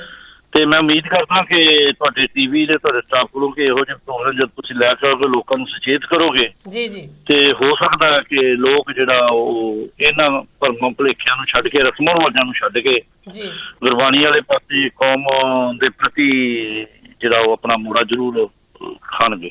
ਬਹੁਤ ਬਹੁਤ ਧੰਨਵਾਦ ਭੱਟੀ ਸਾਹਿਬ। ਬਿਲਕੁਲ, ਕਿਉਂਕਿ ਗੁਰਮਤ ਦੇ ਅਨੁਸਾਰ ਜਿਹੜੀਆਂ ਇਹ ਬੇਫਜ਼ੂਲ ਜਿਹੜੀਆਂ ਰਸਮਾਂ ਨੇ ਉਹਦਾ ਡਟ ਕੇ ਵਿਰੋਧ ਕੀਤਾ ਗਿਆ ਆ। ਔਰ ਬਿਲਕੁਲ ਜੀ, ਤਾਂ ਹੀ ਮੈਂ ਕਹਿੰਦਾ ਕਿ ਜੇਕਰ ਤੁਸੀਂ ਮਤਲਬ ਥੋੜਾ ਜਿਹਾ ਇਸ ਪਾਸੇ ਧਿਆਨ ਦਿਓ। ਵੈਸੇ ਤੇ ਹੋਰ ਵੀ ਕਈ ਚੈਨਲ ਨੇ ਜੀ ਜਿਨ੍ਹਾਂ ਨੂੰ ਕਿਸੇ ਨੂੰ ਪੈਸਾ ਕਮਾਉਣ ਵਾਲੇ ਪਾਸੇ ਜਾਂ ਹੋਰ ਲੋਕ ਦਿਖਾਵੇ ਦੇ ਪ੍ਰੋਗਰਾਮ ਜਿਹੜੇ ਉਹ ਜ਼ਿਆਦਾ ਕਰਦੇ ਨੇ ਜੀ, ਪਰ ਤੁਹਾਡੇ ਥੋੜੇ ਜਿਹੇ ਸਮੇਂ ਦੇ ਵਿੱਚ ਵੀ ਇਹੋ ਜਿਹੇ ਪ੍ਰੋਗਰਾਮ ਆ ਰਹੇ ਨੇ, ਇਹਦੀ ਮੇਰਾ ਖਿਆਲ ਹਰ ਇੱਕ ਬੰਦਾ ਹੀ, ਅਸੀਂ ਇਹ ਦੇਖਿਆ ਕਿ ਹਰ ਬੰਦਾ ਜਿਹੜੀ ਇਹਦੀ ਸ਼ਲਾਘਾ ਕਰਦਾ ਆ, ਤੇ ਤੁਸੀਂ ਸਾਰੇ ਇਸ ਗੱਲੋਂ ਵਧਾਈ ਦੇ ਪਾਤਰ। ਬਹੁਤ ਬਹੁਤ ਧੰਨਵਾਦ ਭੱਟੀ ਸਾਹਿਬ, ਬਹੁਤ ਬਹੁਤ ਸ਼ੁਕਰੀਆ ਤੁਹਾਡੇ ਇਸ ਹੌਸਲਾ ਅਫਜ਼ਾਈ ਲਈ, ਕਿਉਂਕਿ ਇਹ ਤੁਹਾਡੇ ਸਾਰਿਆਂ ਦੇ ਸਹਿਯੋਗ ਨਾਲ ਹੀ ਹੈ। ਔਰ ਜਦੋਂ ਤੁਸੀਂ ਇਹਨਾਂ ਪ੍ਰੋਗਰਾਮਾਂ ਨੂੰ ਚਲਾਉਂਦੇ ਹੋ ਜਾਂ ਗੱਲ ਕਰਦੇ ਹੋ ਤਾਂ ਸਾਡੀ ਹਿੰਮਤ ਜਿਹੜੀ ਹੈ ਹੋਰ ਵੀ ਵੱਧ ਤੋਂ ਵੱਧ ਵਿਸ਼ੇ ਜਿਹੜੇ ਸਾਡੇ ਸਮਾਜ ਦੇ ਨਾਲ, ਸਾਡੇ ਧਰਮ ਤੇ ਸੱਭਿਆਚਾਰ ਨਾਲ ਜੁੜੇ ਹੋਏ ਨੇ, ਉਹਨਾਂ ਨੂੰ ਅਸੀਂ ਲੋਕ ਕਚਹਿਰੀ ਦੇ ਵਿੱਚ ਲੈ ਕੇ ਆਈਏ ਨਾ। ਹਾਂਜੀ, ਇਹਨਾਂ ਗੱਲਾਂ ਦੇ ਨਾਲ ਹੀ ਖਿਮਾ ਦਾ ਜਾਚਕਾ ਜੀ। ਵਾਹਿਗੁਰੂ ਜੀ ਕਾ ਖਾਲਸਾ, ਵਾਹਿਗੁਰੂ ਜੀ ਕੀ ਫਤਿਹ। ਇਸ ਜੀ ਭੱਟੀ ਸਾਹਿਬ ਸਾਡੇ ਨਾਲ ਫਰਾਂਸ ਤੋਂ, ਬਹੁਤ ਬਹੁਤ ਇਹਨਾਂ ਦਾ ਧੰਨਵਾਦ। ਵਾਕਈ ਗੱਲ ਕਰਕੇ ਕਹਿੰਦੇ ਕਿ ਜੇਕਰ ਅਸੀਂ ਗੁਰਮਤ ਅਨੁਸਾਰ ਦੇਖੀਏ ਤਾਂ ਗੁਰੂ ਸਾਹਿਬ ਨੇ ਤਾਂ ਇਹਨਾਂ ਬਹੁਤ ਸਾਰੀਆਂ ਜਿਹੜੀਆਂ ਫਜ਼ੂਲ ਦੀਆਂ ਰਸਮਾਂ ਤੇ ਰਿਵਾਜ ਨੇ ਉਹਨਾਂ ਦਾ ਖੰਡਨ ਕੀਤਾ ਆ। ਪਰਮਿੰਦਰ ਜੀ, ਤੁਸੀਂ ਕੋਈ ਖਾਸ ਰਸਮ, ਚਾਹੇ ਉਹ ਗੁਰੂ ਨਾਨਕ ਸਾਹਿਬ ਨੇ ਜਿਹਨਾਂ ਦਾ ਖੰਡਨ ਕੀਤਾ ਹੋਵੇ ਜਾਂ ਗੁਰੂ ਅੰਗਦ ਸਾਹਿਬ ਨੇ ਕੀਤਾ ਹੋਵੇ, ਸਰੋਤਿਆਂ ਦੇ ਨਾਲ ਸਾਂਝੀ ਕਰਨੀ ਚਾਹੋਗੇ? ਬਹੁਤ ਸਾਰੀਆਂ ਰਸਮਾਂ ਐਸੀਆਂ ਨੇ ਜਿਨ੍ਹਾਂ ਦੀ ਅੱਜ ਦੇ ਸਮੇਂ ਦੇ ਵਿੱਚ ਜ਼ਰੂਰਤ ਨਹੀਂ ਹੈਗੀ ਜੀ। ਸਾਡਾ ਯੁੱਗ ਤੇ ਗੁਰੂ ਨਾਨਕ ਦੇਵ ਜੀ ਤੋਂ ਸ਼ੁਰੂ ਹੁੰਦਾ ਹੈ, ਜਿਸ ਤਰ੍ਹਾਂ ਆਪਾਂ ਹਿੰਦੂਆਂ 'ਚ ਹੀ ਦੇਖ ਲੈਂਦੇ ਆ ਜੀ, ਜਿਸ ਤੋਂ ਜਿਹੜਾ ਕਿ ਸਭ ਤੋਂ ਪਹਿਲਾਂ ਗੁਰੂ ਨਾਨਕ ਦੇਵ ਜੀ ਨੇ ਕੀਤਾ ਸੀ ਜੀ, ਸਵੇਰੇ ਉੱਠ ਕੇ ਤੇ ਸੂਰਜ ਨੂੰ ਅਰਧ ਦੇਣੀ, ਜਲ ਦੇਣਾ। ਕਿ ਇਸ ਰਸਮ ਦੇ ਨਾਲ ਸਾਡੀ ਇਸ ਇੱਕ ਪੂਜਾ ਦੀ ਰਸਮ ਹੈ, ਬੇਸ਼ੱਕ ਉਹ ਹਿੰਦੂਆਂ ਦੀ ਹੈ ਪਰ ਸਾਡੇ ਚੋਂ ਵੀ ਬਹੁਤ ਲੋਕ ਕਰਦੇ ਨੇ, ਪਰ ਕੀ ਇਹਦੇ ਨਾਲ ਸੋਚਣ ਵਾਲੀ ਗੱਲ ਹੈ ਕਿ ਸੂਰਜ ਨੂੰ ਇਹ ਚੀਜ਼ ਪਹੁੰਚਦੀ ਹੈ ਜਾਂ ਸੂਰਜ ਨੂੰ ਨਮਸਕਾਰ ਕਰਨੀ, ਜਾਂ ਚਲੋ ਦਿਨ ਚੜਿਆ ਸਾਡਾ ਦਿਨ ਚੰਗਾ ਨਿਭੇ, ਇਹਦੇ ਵਾਸਤੇ ਕੋਈ ਚੰਗੀ ਸੋਚ ਤਾਂ ਜ਼ਰੂਰ ਮਨ ਦੇ ਅੰਦਰ ਹੋਣੀ ਚਾਹੀਦੀ ਹੈ। ਪਰ ਉਹ ਜਿਹੜੀ ਸੂਰਜ ਨਮਸਕਾਰ ਜਾਂ ਸੂਰਜ ਨੂੰ ਪਾਣੀ ਦੇਣ ਵਾਲੀ ਜਿਹੜੀ ਗੱਲ ਆ ਕਿ ਉੱਥੇ ਤੱਕ ਪਹੁੰਚਦਾ ਪਾਣੀ, ਜਿਹੜੀ ਕਿ ਅਸੀਂ ਸਾਇੰਟਿਫਿਕ ਤੌਰ ਤੇ ਜਾਣ ਚੁੱਕੇ ਹਾਂ ਕਿ ਸਾਡਾ ਪਾਣੀ ਕਿੱਥੇ ਤੱਕ ਪਹੁੰਚ ਸਕਦਾ ਹੈ। ਹਾਂਜੀ ਜੀ। ਬਾਕੀ ਅਸੀਂ ਗੱਲ ਕਰ ਰਹੇ ਸੀ ਪਹਿਲਾਂ ਹਲਦੀ ਔਰ ਵਟਨੇ ਦੀ, ਠੀਕ ਹੈ ਨਾ। ਇਹ ਜਿਹੜੀ ਚੀਜ਼ ਰਸਮਾਂ ਕੀ ਨੇ, ਜਿਹੜੇ ਸਾਡੇ ਪਿਛਲੀਆਂ ਪੀੜ੍ਹੀਆਂ ਨੇ ਉਸ ਟਾਈਮ ਤੇ ਉਹ ਆਪਣੀਆਂ ਖੁਸ਼ੀਆਂ ਜਾਂ ਕਿਸ ਤਰੀਕੇ ਨਾਲ ਮੰਨਦੇ ਸੀਗੇ, ਇਹ ਸਾਡੇ ਕੋਲ ਪੀੜ੍ਹੀ ਦਰ ਪੀੜ੍ਹੀ ਆਈਆਂ। ਲੇਕਿਨ ਅੱਜ ਦੇ ਸਮੇਂ ਮੁਤਾਬਕ ਹਲਦੀ ਵਟਨੇ ਦੀ ਜ਼ਰੂਰਤ ਨਹੀਂ ਰਹਿ ਗਈ, ਲੇਕਿਨ ਸਿਰਫ ਅਸੀਂ ਇੱਕ ਮੰਨਦੇ ਆ ਵੀ ਇਹ ਸ਼ਗਨ ਹੈ। ਹਲਦੀ ਜਿਹੜੀ ਆ ਆਯੁਰਵੈਦਿਕ ਤੌਰ ਦੇ ਉੱਪਰ ਇਹਦੇ 'ਚ ਬਹੁਤ ਗੁਣ ਨੇ, ਜਿਹੜਾ ਸਕਿਨ ਵਾਸਤੇ ਵੀ ਬਹੁਤ ਅੱਛਾ ਹੈ। ਉਸ ਟਾਈਮ ਤੇ ਇਹਦੀ ਇੰਪੋਰਟੈਂਸ ਇਹੀ ਸੀਗੀ ਕਿ ਕਿਉਂਕਿ ਲੋਕਾਂ ਦੇ ਕੋਲ ਕੋਈ ਬਿਊਟੀ ਪਾਰਲਰ ਨਹੀਂ ਸੀ, ਇਹੋ ਜਿਹੇ ਸਾਧਨ ਨਹੀਂ ਸੀਗੇ, ਹਾਂਜੀ, ਅਸੀਂ ਉਹ ਵਟਨੇ ਮਲ ਕੇ ਤੇ ਉਸ ਦਿਨ ਉਸ ਚੀਜ਼ ਨੂੰ ਚਮਕਾਉਣ ਦੀ ਜਾਂ ਸੁੰਦਰ ਬਣਾਉਣ ਦੀ ਕੋਸ਼ਿਸ਼ ਕਰਦੇ ਸੀ। ਪਰ ਅੱਜ ਤੇ ਇਹਦੀ ਜ਼ਰੂਰਤ ਨਹੀਂ ਹੈ, ਅੱਜ ਤੇ ਜ਼ਰੂਰਤ ਨਹੀਂ। ਲੇਕਿਨ ਅਗਰ ਜੇ ਅਸੀਂ ਇਹਨੂੰ ਘਰ ਵੀ ਲਈਏ, ਹਰਜ਼ ਵੀ ਕੋਈ ਨਹੀਂ ਹੈ ਕਿ ਸਵੇਰੇ ਚਲੋ ਉੱਠ ਕੇ ਅਗਰ ਖਾਰਿਆਂ ਤੋਂ ਪਹਿਲਾਂ ਸ਼ਗਨ ਆਪਾਂ ਹਲਦੀ ਦਾ, ਵਟਨੇ ਦਾ, ਮਾਮੀਆਂ, ਤਾਈਆਂ, ਚਾਚੀਆਂ, ਭੈਣਾਂ, ਭਰਜਾਈਆਂ ਸਭ ਕਰਦੇ ਹਾਂ ਇਕੱਠੀਆਂ ਹੋ ਕੇ, ਤਾਂ ਇੱਕ ਖੁਸ਼ੀ ਦਾ ਮਾਹੌਲ ਜਿਹਾ ਹੈ। ਹਾਂਜੀ, ਬਾਕੀ ਰਸਮਾਂ ਜਿਹੜੀਆਂ ਨੇ, ਜਿਸ ਤਰ੍ਹਾਂ ਵੀ ਵਿਆਹ ਤੋਂ ਬਾਅਦ ਅੱਜ ਕੱਲ ਸ਼ਗਨਾਂ ਦਾ ਲੈਣ ਦੇਣ ਜਿਹੜਾ ਆ ਉਹ ਬਹੁਤ ਜ਼ਿਆਦਾ ਹੋ ਗਿਆ ਹੈ। ਦੇਖੋ ਵਿਆਹ ਸ਼ਾਦੀਆਂ ਦੇ ਵਿੱਚ ਅਸੀਂ ਹੁਣ ਡਿਮਾਂਡ ਕਰਨ ਲੱਗ ਪਏ ਆ ਰਸਮ ਦੇ ਤੌਰ ਤੇ ਜੀ। ਦਹੇਜ ਵੀ ਇੱਕ ਰਸਮ ਪ੍ਰਥਾ ਹੀ ਬਣੀ ਹੋਈ ਹੈ ਸ਼ੁਰੂ ਤੋਂ ਜੀ, ਕੁੜੀ ਨੂੰ ਅਸੀਂ ਦੇਣਾ ਹੈ।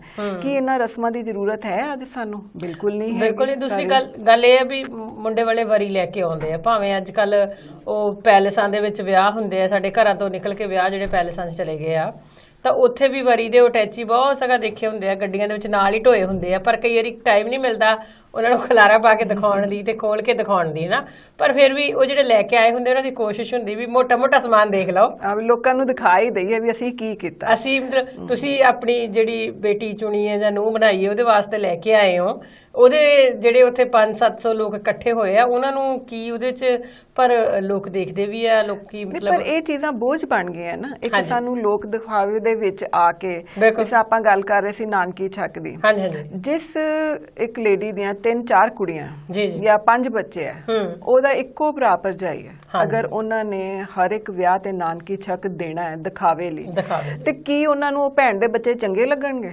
ਉਹਨਾਂ ਨੂੰ ਤੇ ਉਹ ਬੋਝ ਲੱਗਣਗੇ, ਕਿਉਂਕਿ ਉਹਨਾਂ ਨੂੰ ਆਪਣੀ ਰੋਜ਼ ਦੀ ਆਮਦਨ ਵਿੱਚੋਂ ਹਿੱਸਾ ਕੱਢ ਕੇ ਇਹਨਾਂ ਰਸਮਾਂ ਨੂੰ ਨਿਭਾਉਣ ਵਾਸਤੇ ਪਹੁੰਚਣਾ ਪਏਗਾ। ਉਹਦੇ 'ਚ ਉਹਨਾਂ ਨੂੰ ਗੋਲਡ ਵੀ ਚਾਹੀਦਾ, ਉਹਦੇ 'ਚ ਉਹਨਾਂ ਨੂੰ ਕੱਪੜੇ ਵੀ ਚਾਹੀਦੇ ਆ। ਮੇਰਾ ਖਿਆਲ ਹੈ ਕਿ ਇਹ ਨਾਨਕੀ ਛੱਕ ਵਰਗੀਆਂ ਫਜ਼ੂਲ ਦੀਆਂ ਰਸਮਾਂ ਤੋਂ ਸਾਨੂੰ ਉੱਪਰ ਉੱਠਣਾ ਚਾਹੀਦਾ, ਤਾਂ ਕਿ ਉਹ ਭਰਾ ਭਰਜਾਈ ਜਿਨ੍ਹਾਂ ਦੇ ਆਪਣੇ ਪਰਿਵਾਰ ਦੇ ਵਿੱਚ ਵੀ ਉਹਨਾਂ ਦੀ ਆਮਦਨ ਦੀ, ਉਹਨਾਂ ਦੇ ਖਰਚਿਆਂ ਦੀ ਆਪਣੀਆਂ ਜ਼ਰੂਰਤਾਂ ਨੇ, ਉਸ ਚੀਜ਼ ਤੋਂ ਨਿਕਲ ਕੇ ਉਹ ਖੁਸ਼ੀ ਨਾਲ ਸ਼ਾਮਲ ਹੋਣ, ਬਜਾਏ ਕਿ ਉਹ ਬੋਝ ਸਮਝਣ ਵੀ ਲੈ ਹੁਣ ਵਿਆਹ ਆ ਗਿਆ ਸਾਡੇ ਲਈ ਮੁਸੀਬਤ ਹੋ ਗਈ।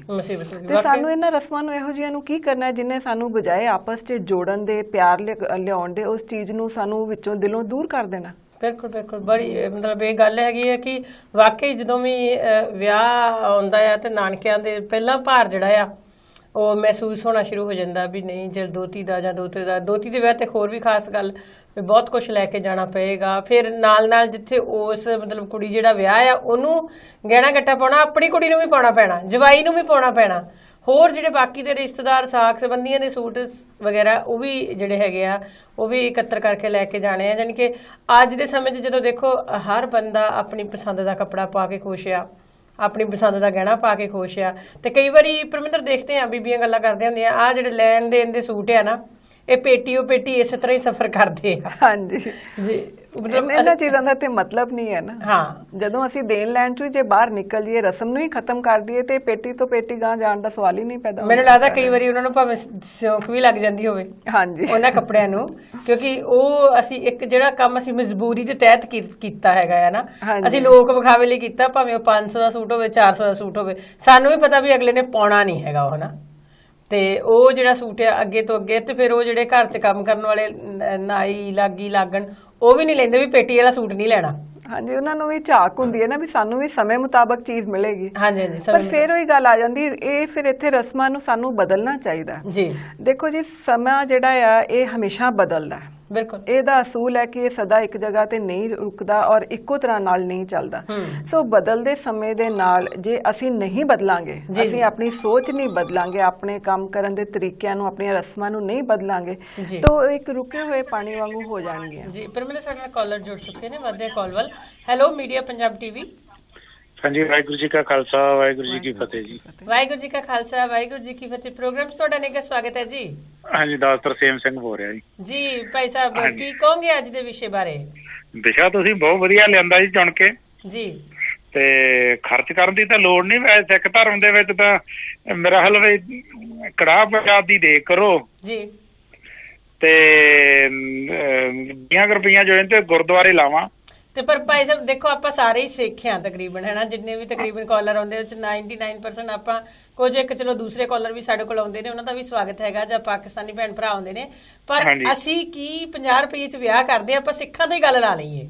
ਨਹੀਂ ਬਿਲਕੁਲ ਨਹੀਂ, ਮੈਂ ਆਪ ਕੀਤੇ, ਮੈਂ ਨਹੀਂ ਕੀਤੇ। ਹਾਂ ਦੇਖੋ ਹੈਂ? ਤੇ ਅਸੀਂ ਦੇਖੋ ਸਾਰੇ ਇੱਕ ਸੱਚਾਈ ਦੀ ਤੇ ਕੋਈ ਗੱਲ ਹੀ ਨਹੀਂ ਹੈ ਨਾ। ਹਾਂਜੀ ਦੇਖੋ ਕਹਿੰਦੇ ਜਿੱਥੋਂ ਜਾਗੋ ਉੱਥੋਂ ਸਵੇਰਾ। ਬਿਲਕੁਲ ਬਿਲਕੁਲ। ਜਦੋਂ ਸੋਝੀ ਨਹੀਂ ਸੀ ਕਰ ਲਿਆ, ਹੁਣ ਸੋਝੀ ਆਈ ਆ ਤੇ ਹੁਣ ਨਾ ਕਰਾਵਾਂਗੇ। ਹਾਂਜੀ ਹਾਂਜੀ ਹਾਂਜੀ। ਹੁਣ ਸੋਝੀ ਦੀ ਗੱਲ ਹੈ ਜਿਹੜੀ ਹੈ ਨਾ ਵੀ ਜਿਹੜੀ ਆ। ਹਾਂਜੀ ਹਾਂਜੀ। ਤੇ ਬਾਕੀ ਜਿਹੜਾ ਅਸੀਂ ਐਕਚੁਅਲੀ ਜੇ ਆਪਾਂ ਪਹਿਲੇ ਵਿਆਹ ਦੇਖੀਏ, ਜਦੋਂ ਆਪਾਂ ਛੋਟੇ ਛੋਟੇ ਹੁੰਦੇ ਸੀ, ਹਾਂਜੀ ਹਾਂਜੀ, ਉਦੋਂ ਬਰਾਤਾਂ ਆਇਆ ਕਰਦੀਆਂ ਸੀ ਘਰ। ਹਾਂਜੀ ਘਰ ਆਏ ਕਰਦੀਆਂ ਸੀ, ਕਮ ਸੇ ਕਮ ਮਤਲਬ ਇੱਕ ਮਾਹੌਲ ਹੁੰਦਾ ਸੀ, ਸਾਰੇ ਪਿੰਡ ਦਾ ਹੀ ਵਿਆਹ ਹੁੰਦਾ ਸੀ ਉਹਦੇ ਰਚਿਆ ਮਿਚਿਆ ਨਾ। ਤੇ ਜਿਹੜੀ ਮਿਲਣੀ ਦੀ ਰਸਮ ਉਦੋਂ ਕਰਦੇ ਸੀਗੇ, ਮਿਲਣੀ ਉਹਨਾਂ ਬੰਦਿਆਂ ਦੀ ਕਰਾਉਂਦੇ ਹੁੰਦੇ ਸੀ ਇੰਟਰੋਡਿਊਸ ਕਰਨ ਵਾਸਤੇ ਵੀ ਆਹ ਕੁੜੀ ਦੀ ਜੇ ਕਿਤੇ ਸ਼ਹਿਰ ਟੱਕਰਿਆ, ਆਹ ਕੁੜੀ ਦਾ ਬਾਬਾ ਆ, ਆਹ ਮੁੰਡੇ ਦਾ ਬਾਬਾ। ਹਾਂਜੀ ਹਾਂਜੀ ਹਾਂਜੀ ਬਿਲਕੁਲ ਵੀ ਬਿਲਕੁਲ। ਪਿੰਡ ਨੂੰ ਪਤਾ ਹੋਵੇ ਕੌਣ ਇਹਦੇ ਰਿਸ਼ਤੇਦਾਰ ਕੌਣ ਆ, ਕੌਣ ਰਿਸ਼ਤੇਦਾਰ ਹੈ।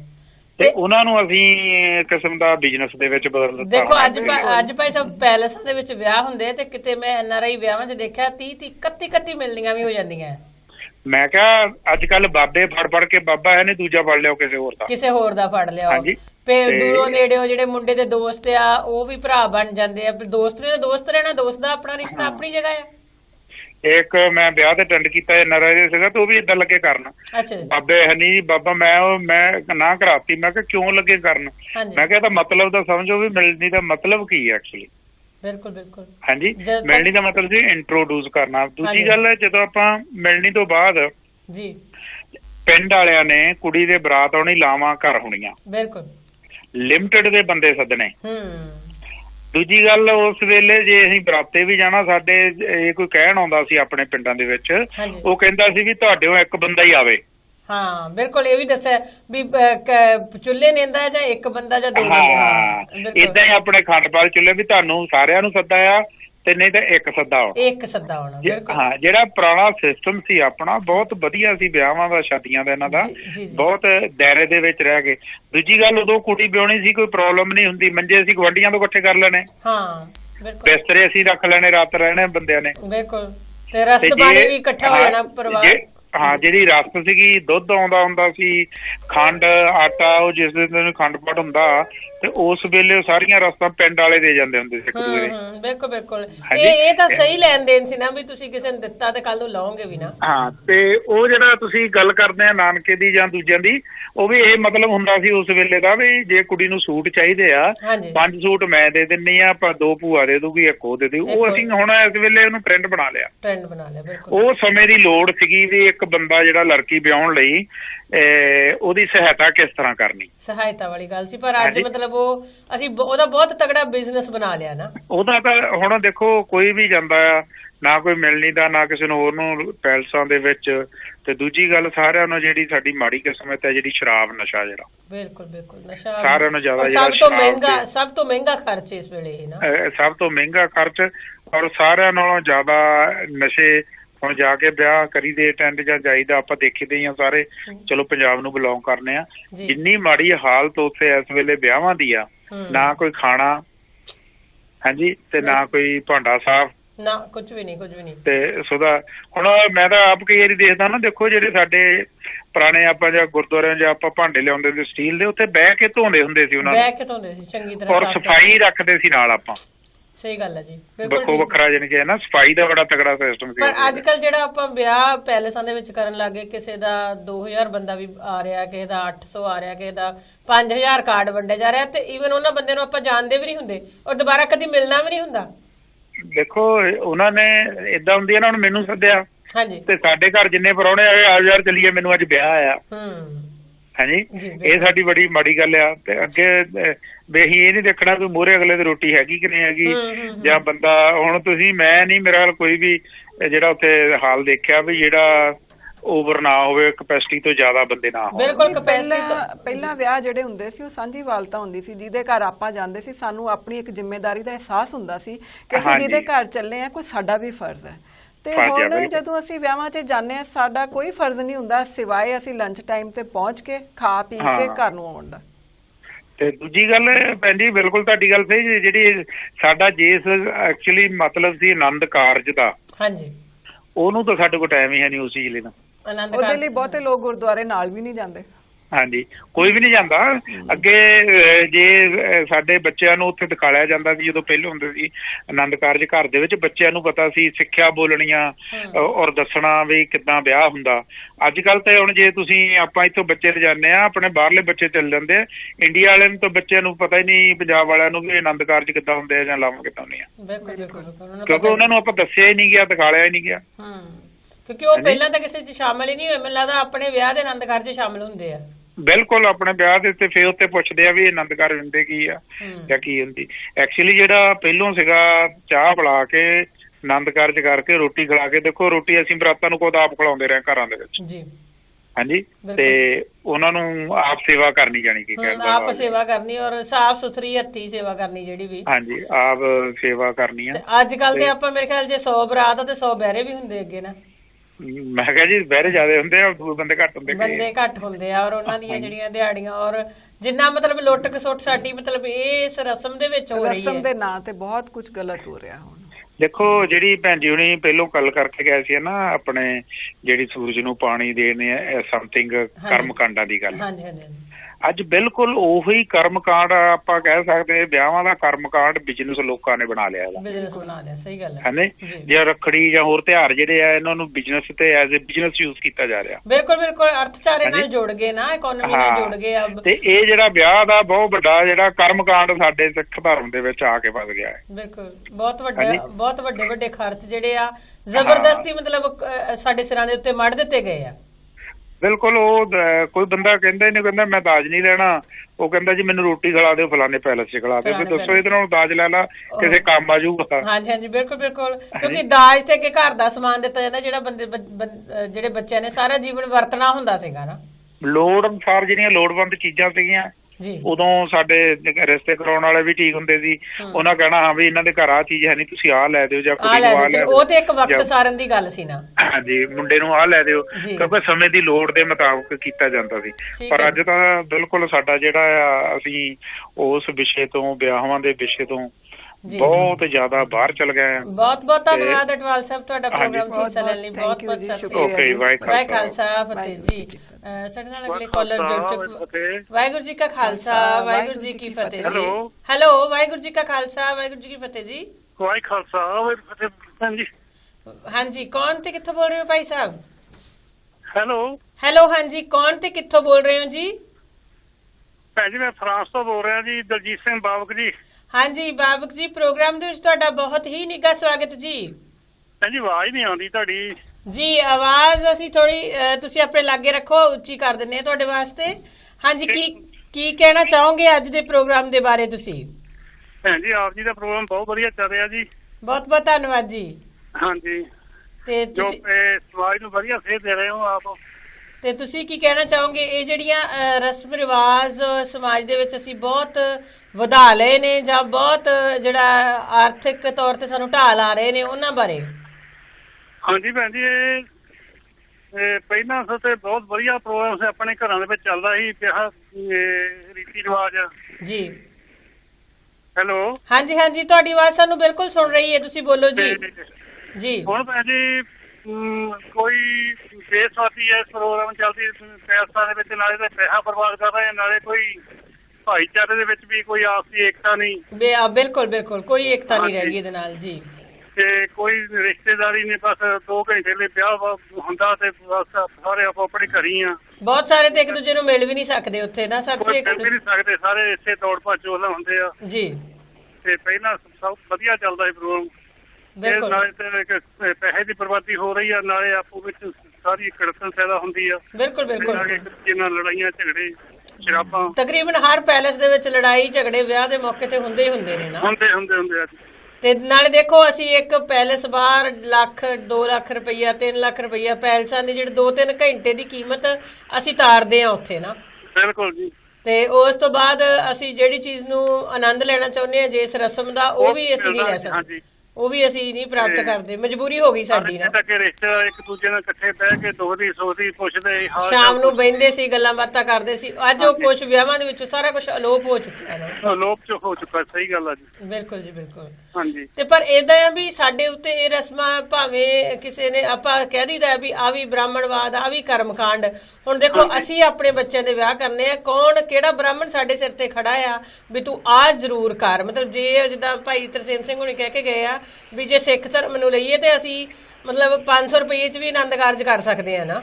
ਹੋ ਸਕਦਾ, ਬਿਲਕੁਲ ਸਹੀ ਹੋ ਸਕਦਾ ਹੈ ਜੇ ਅਸੀਂ ਕੜਾਹ ਪ੍ਰਸ਼ਾਦ ਦੀ ਦੇਗ ਬਣਾ ਕੇ ਤੇ ਆਪਣਾ ਜੋ ਵੀ ਹੈ, ਚਲੋ 500 ਤਾਂ ਨਹੀਂ, ਅਸੀਂ ਮਤਲਬ ਲੱਖ ਰੁਪਏ ਦੇ ਵਿੱਚ ਆਪਣੇ ਪਰਿਵਾਰ ਦੇ ਵਿੱਚ ਬਹਿ ਕੇ ਬਹੁਤ ਵਧੀਆ ਮਤਲਬ ਇਸ ਰਸਮ ਨੂੰ ਨਿਭਾ ਸਕਦੇ ਹਾਂ। ਲੱਖ ਰੁਪਏ ਦੇ ਵਿੱਚ ਕੁੜੀ ਘਰੋਂ ਉਠਾਈ ਜਾ ਸਕਦੀ ਤੇ ਮਤਲਬ ਵਧੀਆ ਸਾਰਾ ਕੁਝ ਵਧੀਆ। ਜ਼ਰੂਰੀ ਨਹੀਂ ਅੱਜ ਮਤਲਬ ਪੰਜਾਬ ਦੇ ਵਿੱਚ ਗਰੀਬ ਤੋਂ ਗਰੀਬ ਬੰਦਾ ਵੀ 20-25 ਲੱਖ ਰੁਪਇਆ ਕੁੜੀ ਦੇ ਵਿਆਹ ਤੇ ਲਾ ਰਿਹਾ ਆ, ਭਾਵੇਂ ਉਹ ਕਰਜ਼ਾ ਚੁੱਕ ਕੇ ਲਾ ਰਿਹਾ ਆ, ਭਾਵੇਂ ਮੰਗ ਤੰਗ ਕੇ ਲਾ ਰਿਹਾ ਨਾ। ਬਿਲਕੁਲ ਜੀ, ਸਹੀ ਗੱਲ ਆ ਜੀ। ਜੀ ਹਾਂਜੀ, ਤੇ ਬਹੁਤ ਬਹੁਤ ਧੰਨਵਾਦ ਤੁਹਾਡਾ ਬਾਬਕ ਸਕ ਪ੍ਰੋਗਰਾਮ 'ਚ ਹਿੱਸਾ ਲੈਣ ਦਾ। ਇਸੇ ਤਰ੍ਹਾਂ ਹੀ ਜੁੜੇ ਰਿਹਾ ਕਰੋ ਸਾਡੇ ਨਾਲ ਜੀ। ਠੀਕ ਹੈ ਜੀ। ਵਾਹਿਗੁਰੂ ਜੀ ਕਾ ਖਾਲਸਾ, ਵਾਹਿਗੁਰੂ ਜੀ ਕੀ ਫਤਿਹ। ਸਾਡੇ ਨਾਲ ਅਗਲੇ ਕਾਲਰ ਜੁੜ ਚੁੱਕੇ ਹਨ, ਵਧਦੇ ਹਾਂ ਜੀ ਅਗਲੀ ਕਾਲ ਵੱਲ। Hello media Punjab TV. Sat Sri ਅਕਾਲ ਬੀਬੀ ਗੁਰਦੀਸ਼ ਜੀ ਤੇ ਪਰਮਿੰਦਰ ਜੀ। ਸਤਿ ਸ੍ਰੀ ਅਕਾਲ ਜੀ। ਜੀ ਸ਼ਰੀਫ ਸਾਹਿਬ ਬੋਲਦਾ ਜੀ। ਜੀ ਸ਼ਰੀਫ ਸਾਹਿਬ, ਪ੍ਰੋਗਰਾਮ 'ਚ ਤੁਹਾਡਾ ਬਹੁਤ ਹੀ ਨਿੱਘਾ ਸਵਾਗਤ ਹੈ ਜੀ। ਬਹੁਤ ਮਿਹਰਬਾਨੀ ਜੀ। ਅੱਜ ਬੜੀਆਂ ਚੰਗੀਆਂ ਗੱਲਾਂ ਹੋ ਰਹੀਆਂ ਵੀ ਪੰਜਾਬੀ ਸੱਭਿਆਚਾਰ ਦੇ ਅੰਦਰ ਜੀ ਕਿਹੜੇ ਰਸਮ ਰਿਵਾਜ ਆ ਜਿਹੜੇ ਹੁਣ ਬੋਝ ਬਣ ਗਏ ਆ। ਬੋਝ ਬਣ ਗਏ, ਬਿਲਕੁਲ।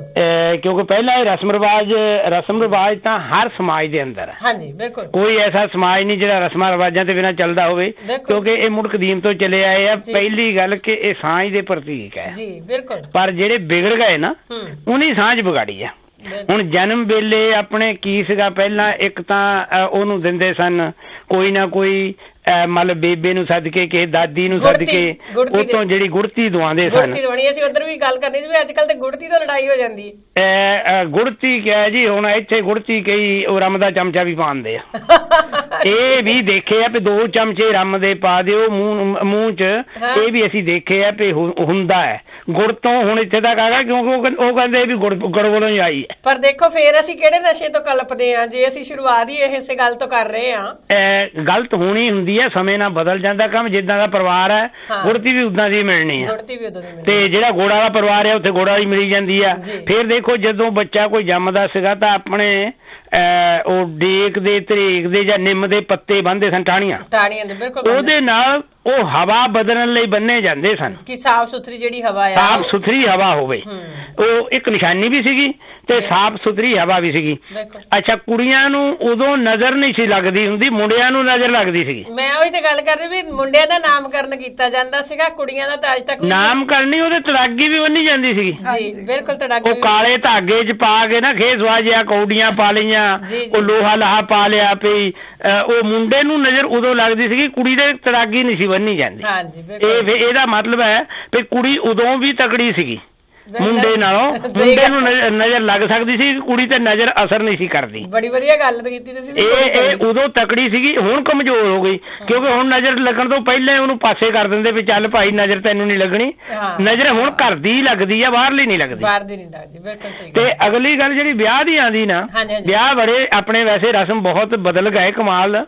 ਵੀ ਇੱਕ ਤਾਂ ਸਿਹਰਾ ਬੰਨਣ ਦਾ ਜਿਹੜਾ ਰਿਵਾਜ ਹੈ ਨਾ, ਇਹ ਬੜਾ ਕਮਾਲ ਦਾ। ਇਹ ਆਇਆ ਇਸਲਾਮ ਵਾਲਿਆਂ ਵੱਲੋਂ, ਕਿਉਂਕਿ ਇਸਲਾਮ 'ਚ ਜਿਸ ਵੇਲੇ ਕਰਦੇ ਆ ਉਹ ਆਪਣੇ ਬੀਬੀ ਨੇ ਵੀ ਚੰਗਾ 5 ਮੀਟਰ ਦਾ ਘੁੰਡ ਕੱਢਿਆ ਹੁੰਦਾ ਤੇ ਬਾਬੇ ਦੇ ਵੀ ਸਿਹਰਾ ਬੰਨਿਆ ਹੁੰਦਾ, ਤੇ ਉੱਥੇ ਮੌਲਵੀ ਨੇ ਇੱਕੋ ਹੀ ਗੱਲ ਪੁੱਛਣੀ ਹੁੰਦੀ ਵੀ ਇੰਨੀ ਕਹਾਣੀ ਕਬੂਲ।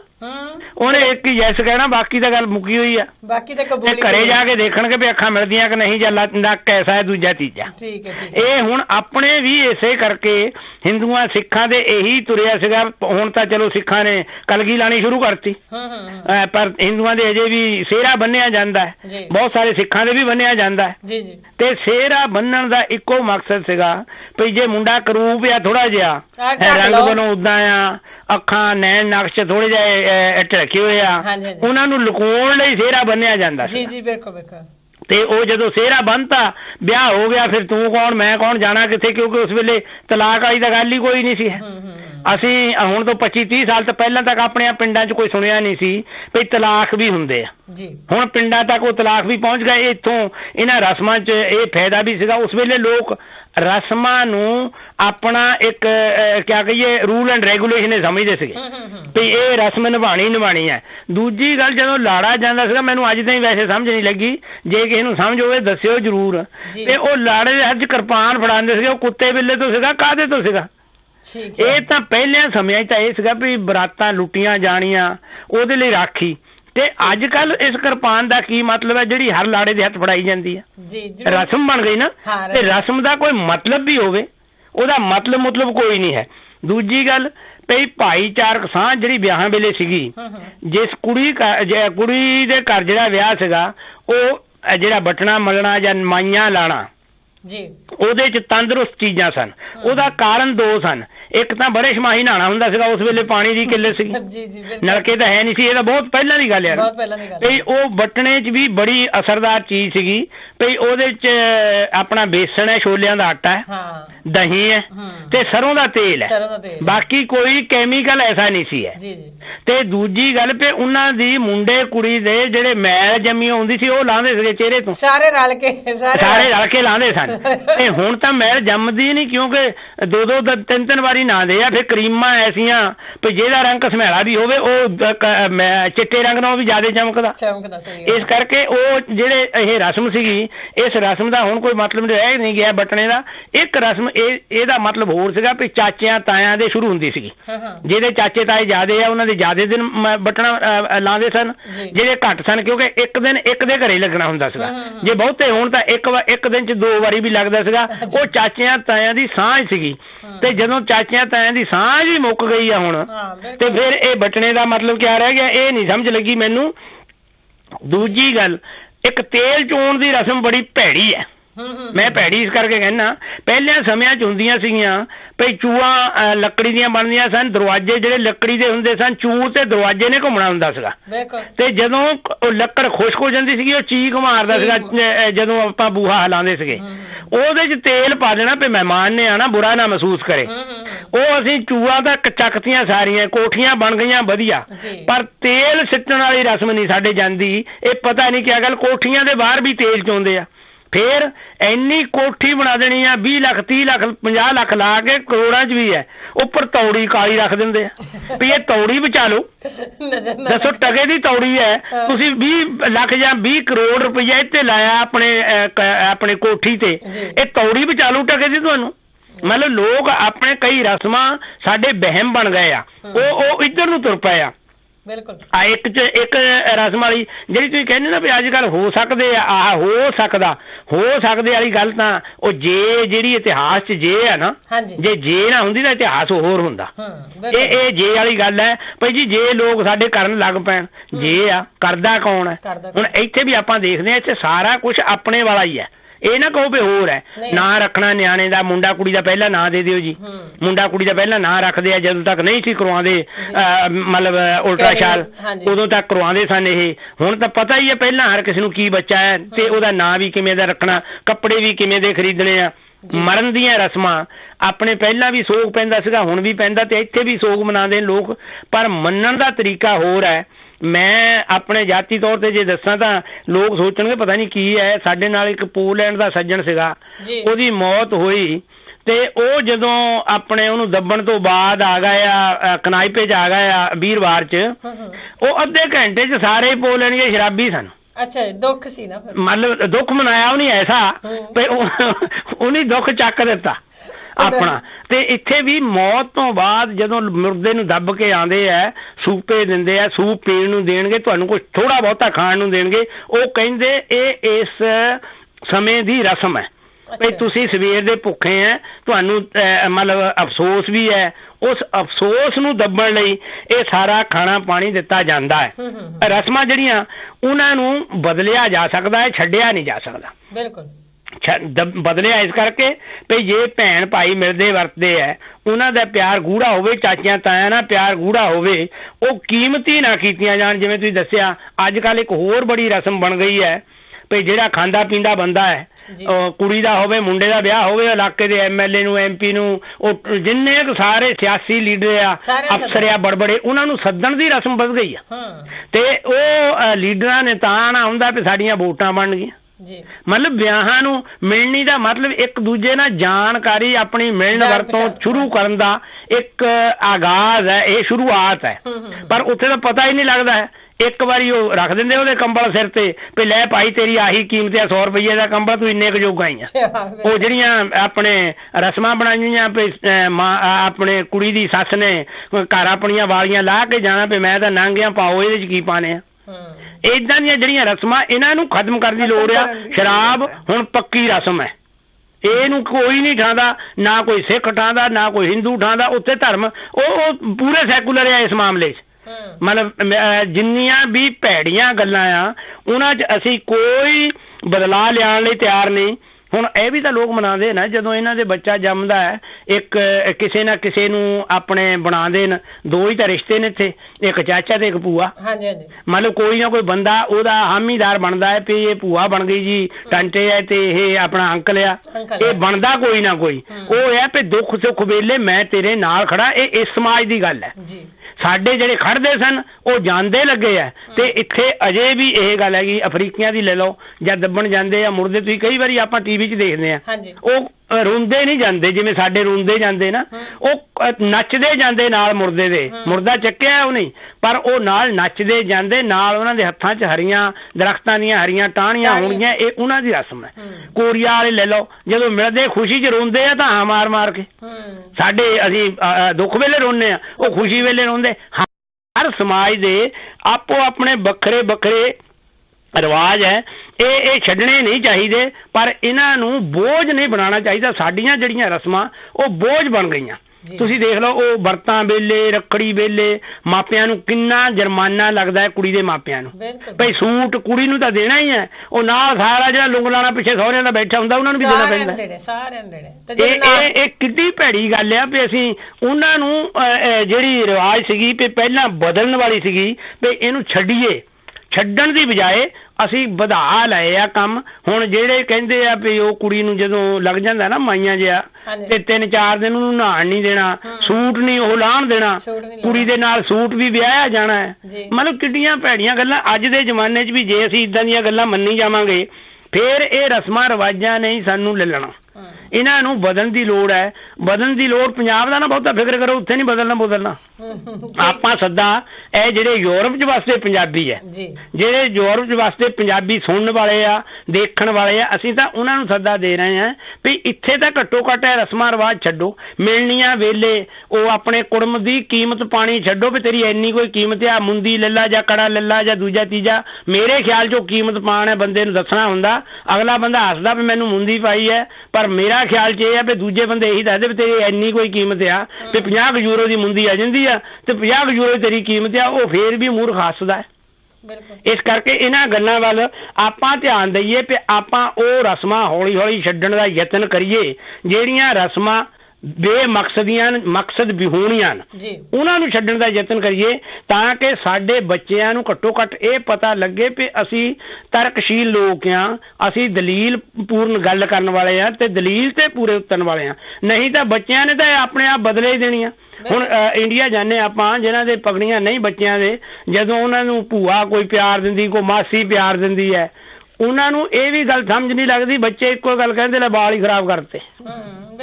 ਮਤਲਬ ਇਹ ਉਹਨਾਂ ਨੂੰ ਦੱਸਿਆ ਜਾਣਾ ਇਹ ਹੈ ਵੀ ਇਹ ਮਾਸੀ ਤੈਨੂੰ ਇੰਨਾ ਪ੍ਰੇਮ ਕਰਦੀ ਹੈ, ਪਰ ਉਹਨੂੰ ਤਾਂ ਬਾਲਾਂ ਦਾ ਫਿਕਰ ਆ। ਤੇ ਇਹੀ ਪਗੜੀ ਆ, ਇਹਦਾ ਹਾਲ ਆ ਲੈ ਪਗੜੀ ਤਾਂ ਆਵੇ, ਮੈਂ ਤਾਂ ਮਾਸੀ ਬੰਨੀ ਸੀ।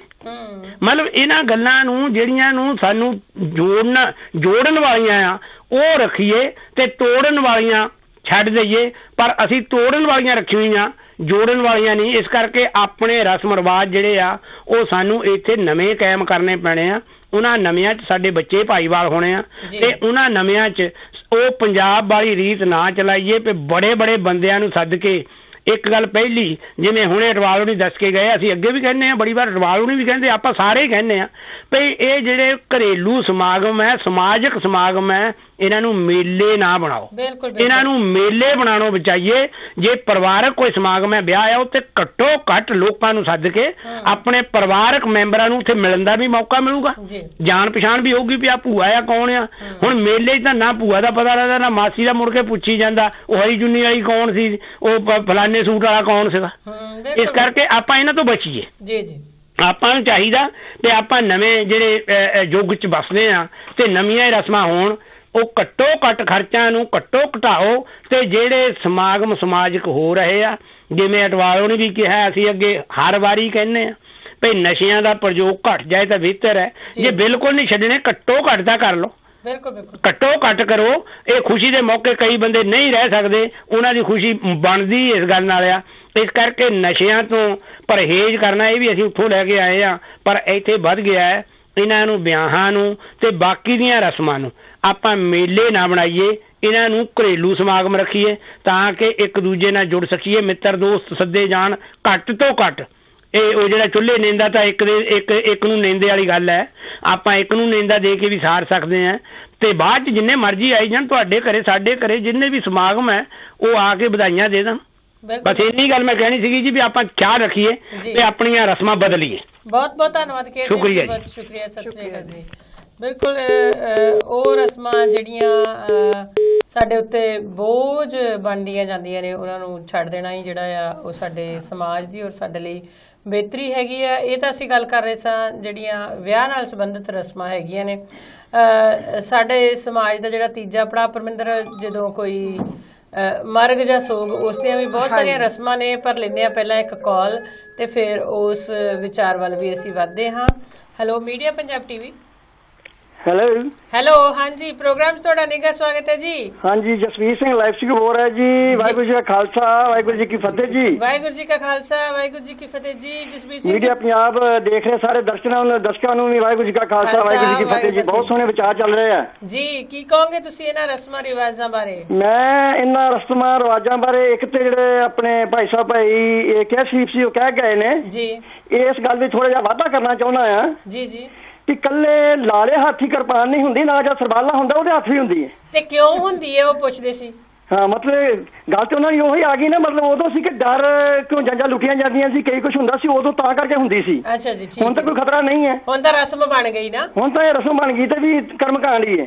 ਬਿਲਕੁਲ। ਤੇ ਜਦੋਂ ਆਨੰਦ ਕਾਰਜ ਕਰ ਰਹੇ ਹੁੰਦੇ, ਮੈਂ ਪਿੱਛੇ ਜੇ ਇੱਕ ਵਿਆਹ ਅਟੈਂਡ ਕੀਤਾ, ਜਦੋਂ ਆਨੰਦ ਕਾਰਜ ਕਰ ਰਹੇ ਨੇ ਲਾੜਾ, ਉਦੋਂ ਵੀ ਕਿਰਪਾਨ ਫੜ ਕੇ ਹੀ ਫਿਰ ਰਿਹਾ ਆ। ਇਹ ਨਹੀਂ ਵੀ ਉਹ ਗੁਰੂ ਦਾ ਜਿਹੜਾ ਹੁਕਮ ਆ ਉਹਨੂੰ ਨਿਮਾਣਾ ਹੋ ਕੇ ਸੁਣੇ।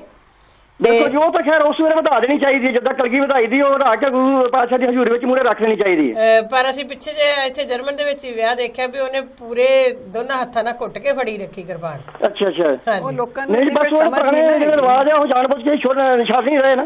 ਨਹੀਂ, ਉਹ ਇਸ ਤਰ੍ਹਾਂ ਹੈ ਕਿ ਉਹਦੇ ਪਰਿਵਾਰ ਨੇ ਆਖਿਆ ਵੀ ਨਹੀਂ ਕਿਰਪਾਨ ਰੱਖਣੀ ਨਹੀਂ ਥੱਲੇ ਤੋਂ। ਅੱਛਾ ਜੀ, ਅੱਜ ਸਾਰਾ ਦਿਨ ਨਹੀਂ ਰੱਖਣੀ।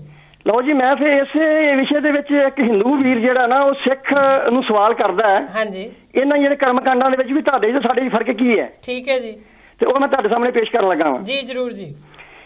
ਕਰਮਕਾਂਡ ਸਾਰੇ ਅਪਣਾਈ ਜਾਂਦੇ ਹੋ, ਕਰਮਕਾਂਡ ਸਾਰੇ ਅਪਣਾਈ ਜਾਂਦੇ ਹੋ, ਸਾਡੇ ਵਾਂਗੂ ਧੂਫਾਂ ਵੀ ਧਖਾਈ ਜਾਂਦੇ ਹੋ, ਬਿਲਕੁਲ। ਫੋਟੋ ਰੱਖ ਭੋਗ ਵੀ ਲਾਉਂਦੇ ਹੋ ਤੁਸੀਂ, ਸਾਡੇ ਵਾਂਗੂ ਜੋਤਾਂ ਵੀ ਜਗਾਉਂਦੇ ਹੋ ਤੁਸੀਂ ਜੀ। ਪਾਂਧਿਆਂ ਦੇ ਤੋਂ ਦੇਖੋ ਖਲਵਾਉਂਦੇ ਪੱਤਰੀ, ਨਾਲੇ ਆਖਦੇ ਹੋ ਸਿੱਖੋ ਸਿੱਖ ਕੌਮ ਵੱਖਰੀ। ਵੱਖਰੀ, ਬਹੁਤ ਅੱਛਾ। ਨਾਲੇ ਤੁਸੀਂ ਕਹਿੰਦੇ ਵੱਖਰੀਆਂ ਤਾਂ ਜਿਹੜੇ ਕੰਮ ਹੈ ਸਾਡੇ ਵਾਲੇ ਕਰਦੇ ਆ, ਸਾਡੇ ਵਾਲੇ ਕਰੀ ਜਾਂਦੇ। ਬਿਲਕੁਲ। ਅੱਛਾ ਜੀ, ਅੱਗੇ ਹੈ ਜੀ ਜੀ। ਅਖੰਡ ਪਾਠ ਮੌਕੇ ਨਾਰੀਅਲ ਤੇ ਕੁੰਭ ਰੱਖਦੇ, ਦਿਨ ਸੁੱਧ ਵੇਲੇ ਗਾਨੇ ਗੁੱਟਾਂ ਉੱਤੇ ਵੱਜਦੇ, ਚਿਮਟੇ ਤੇ ਛੈਣੇ ਲੱਗਦੇ ਪ੍ਰਧਾਨ ਹੋ ਗਏ ਜੀ, ਮਰਦਾਨੇ ਵਾਲੇ ਸਾਜ ਤਾਂ ਬੇਜਾਨ ਹੋ ਗਏ, ਝੂਠ ਦੇ ਪਖੰਡ ਵਾਲੀ ਸਾਦਾ ਖੋਲੀ ਹੱਟੜੀ, ਨਾਲੇ ਆਖਦੇ ਹੋ ਸਿੱਖੋ ਸਿੱਖ ਕੌਮ ਵੱਖਰੀ।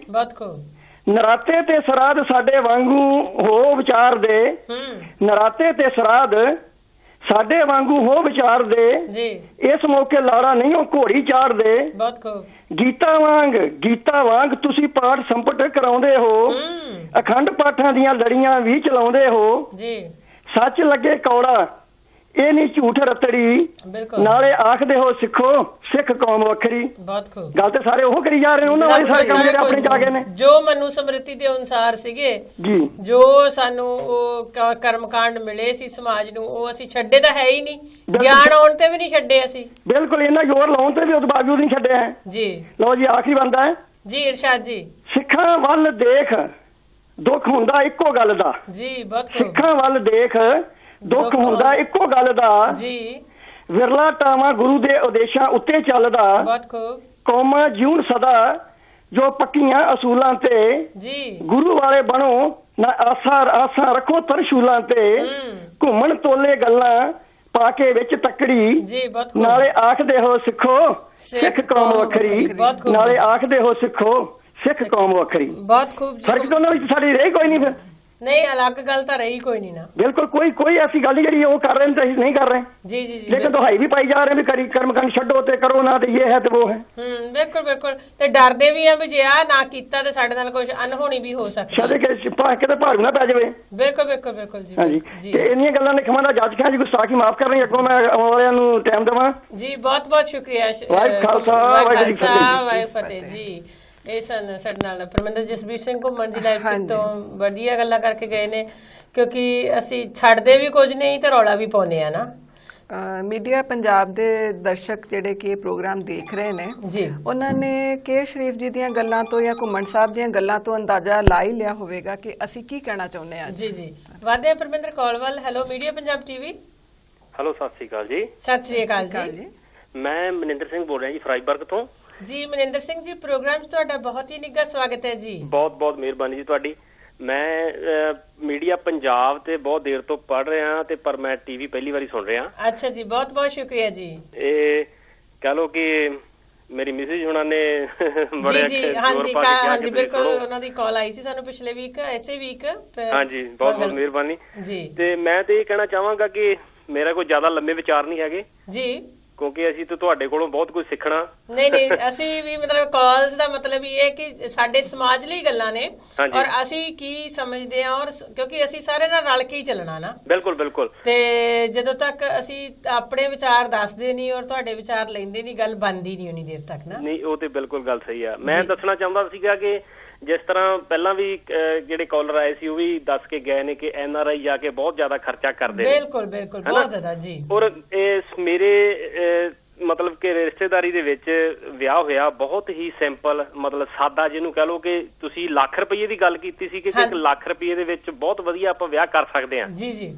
ਮੇਰੇ ਖਿਆਲ ਨਾਲ ਤੁਸੀਂ ਲੱਖ ਬਹੁਤ ਜ਼ਿਆਦਾ ਕਹਿਤਾ, ਉਹਨਾਂ ਨੇ ਮੇਰੇ ਖਿਆਲ ਨਾਲ 10-15 ਹਜ਼ਾਰ ਦੇ ਵਿੱਚ ਹੀ ਸਾਰਾ। ਬਹੁਤ ਵਧੀਆ ਬਹੁਤ ਵਧੀਆ। ਅਸੀਂ ਵੀ ਇਦਾਂ ਹੀ ਚਾਹੁੰਦੇ ਆ ਵੀ ਚਲੋ ਜਿੰਨੀ ਦੇਰ ਤੱਕ, ਜਿਵੇਂ ਅਟਵਾਲ ਸਾਹਿਬ ਕਹਿ ਕੇ, ਜਿੰਨੀ ਦੇਰ ਤੱਕ ਬੰਦਾ ਭੁੱਲਿਆ ਰਹਿੰਦਾ ਹੈ ਨਾ, ਵੀ ਆਪਾਂ ਵਿਆਹਾਂ ਨੂੰ ਮੇਲੇ ਬਣਾਤਾ ਵੀ ਸਾਰਾ ਸ਼ਹਿਰ ਹੀ ਸੱਦ ਲਓ, ਕੋਈ ਬੰਦਾ ਰਹਿ ਨਾ।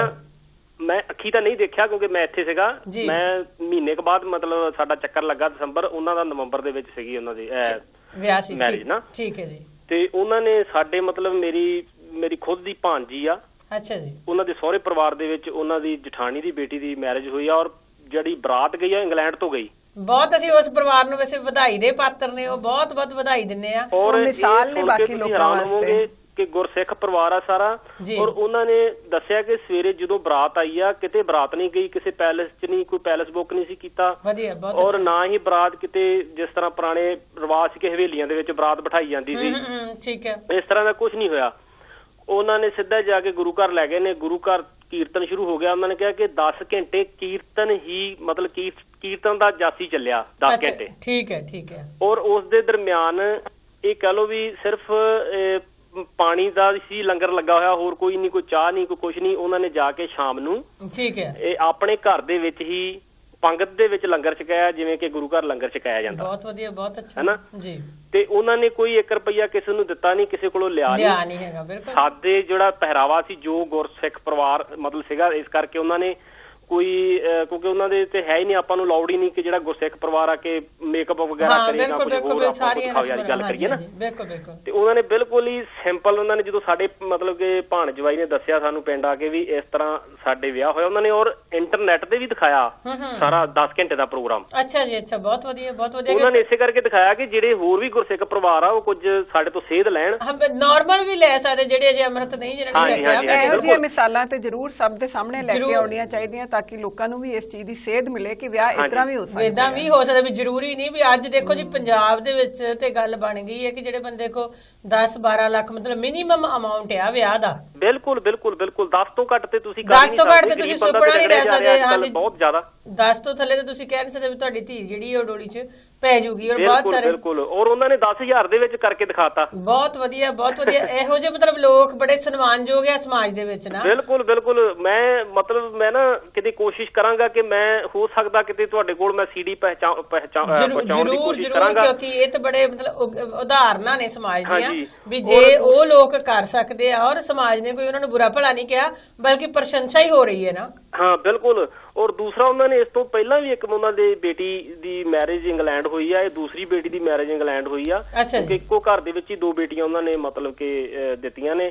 ਔਰ ਇੰਗਲੈਂਡ ਤੋਂ ਜਿੰਨੇ ਵੀ ਉਹਨਾਂ ਦੇ ਸੀਗੇ, ਦੂਸਰੀ ਗੱਲ ਇਹ ਸੀ, ਇਹ ਨਹੀਂ ਕਿ ਉਹਨਾਂ ਨੇ 100 ਦੇ ਹਿਸਾਬ ਨਾਲ ਜਾਂ ਜਿਸ ਤਰ੍ਹਾਂ ਮੈਂ ਆਪਣੀ ਮੈਰਿਜ ਦੀ ਗੱਲ ਕਰਦਾ ਕਿ ਮੇਰੇ ਵਿਆਹ ਦੇ ਵਿੱਚ ਘੱਟੋ ਘੱਟ 1000 ਬੰਦਾ ਅਸੀਂ ਇਨਵਾਈਟ ਕੀਤਾ ਹੋਇਆ ਸੀ। ਪਰ ਸਾਡੀ 1000 ਬੰਦੇ ਦੀ ਜੇ ਰੋਟੀ ਖਾ ਲਓ ਹਾਂਜੀ, ਤੇ ਟੋਟਲ ਜਾਨੀ ਕਹਿ ਲਓ ਕਿ ਕੁੜੀ ਵਾਲਿਆਂ ਵੱਲੋਂ ਔਰ ਮੁੰਡੇ ਵਾਲਿਆਂ ਵੱਲੋਂ ਟੋਟਲ ਇਸ ਤੋਂ ਵੀ ਜ਼ਿਆਦਾ ਹੀ ਸੀਗਾ।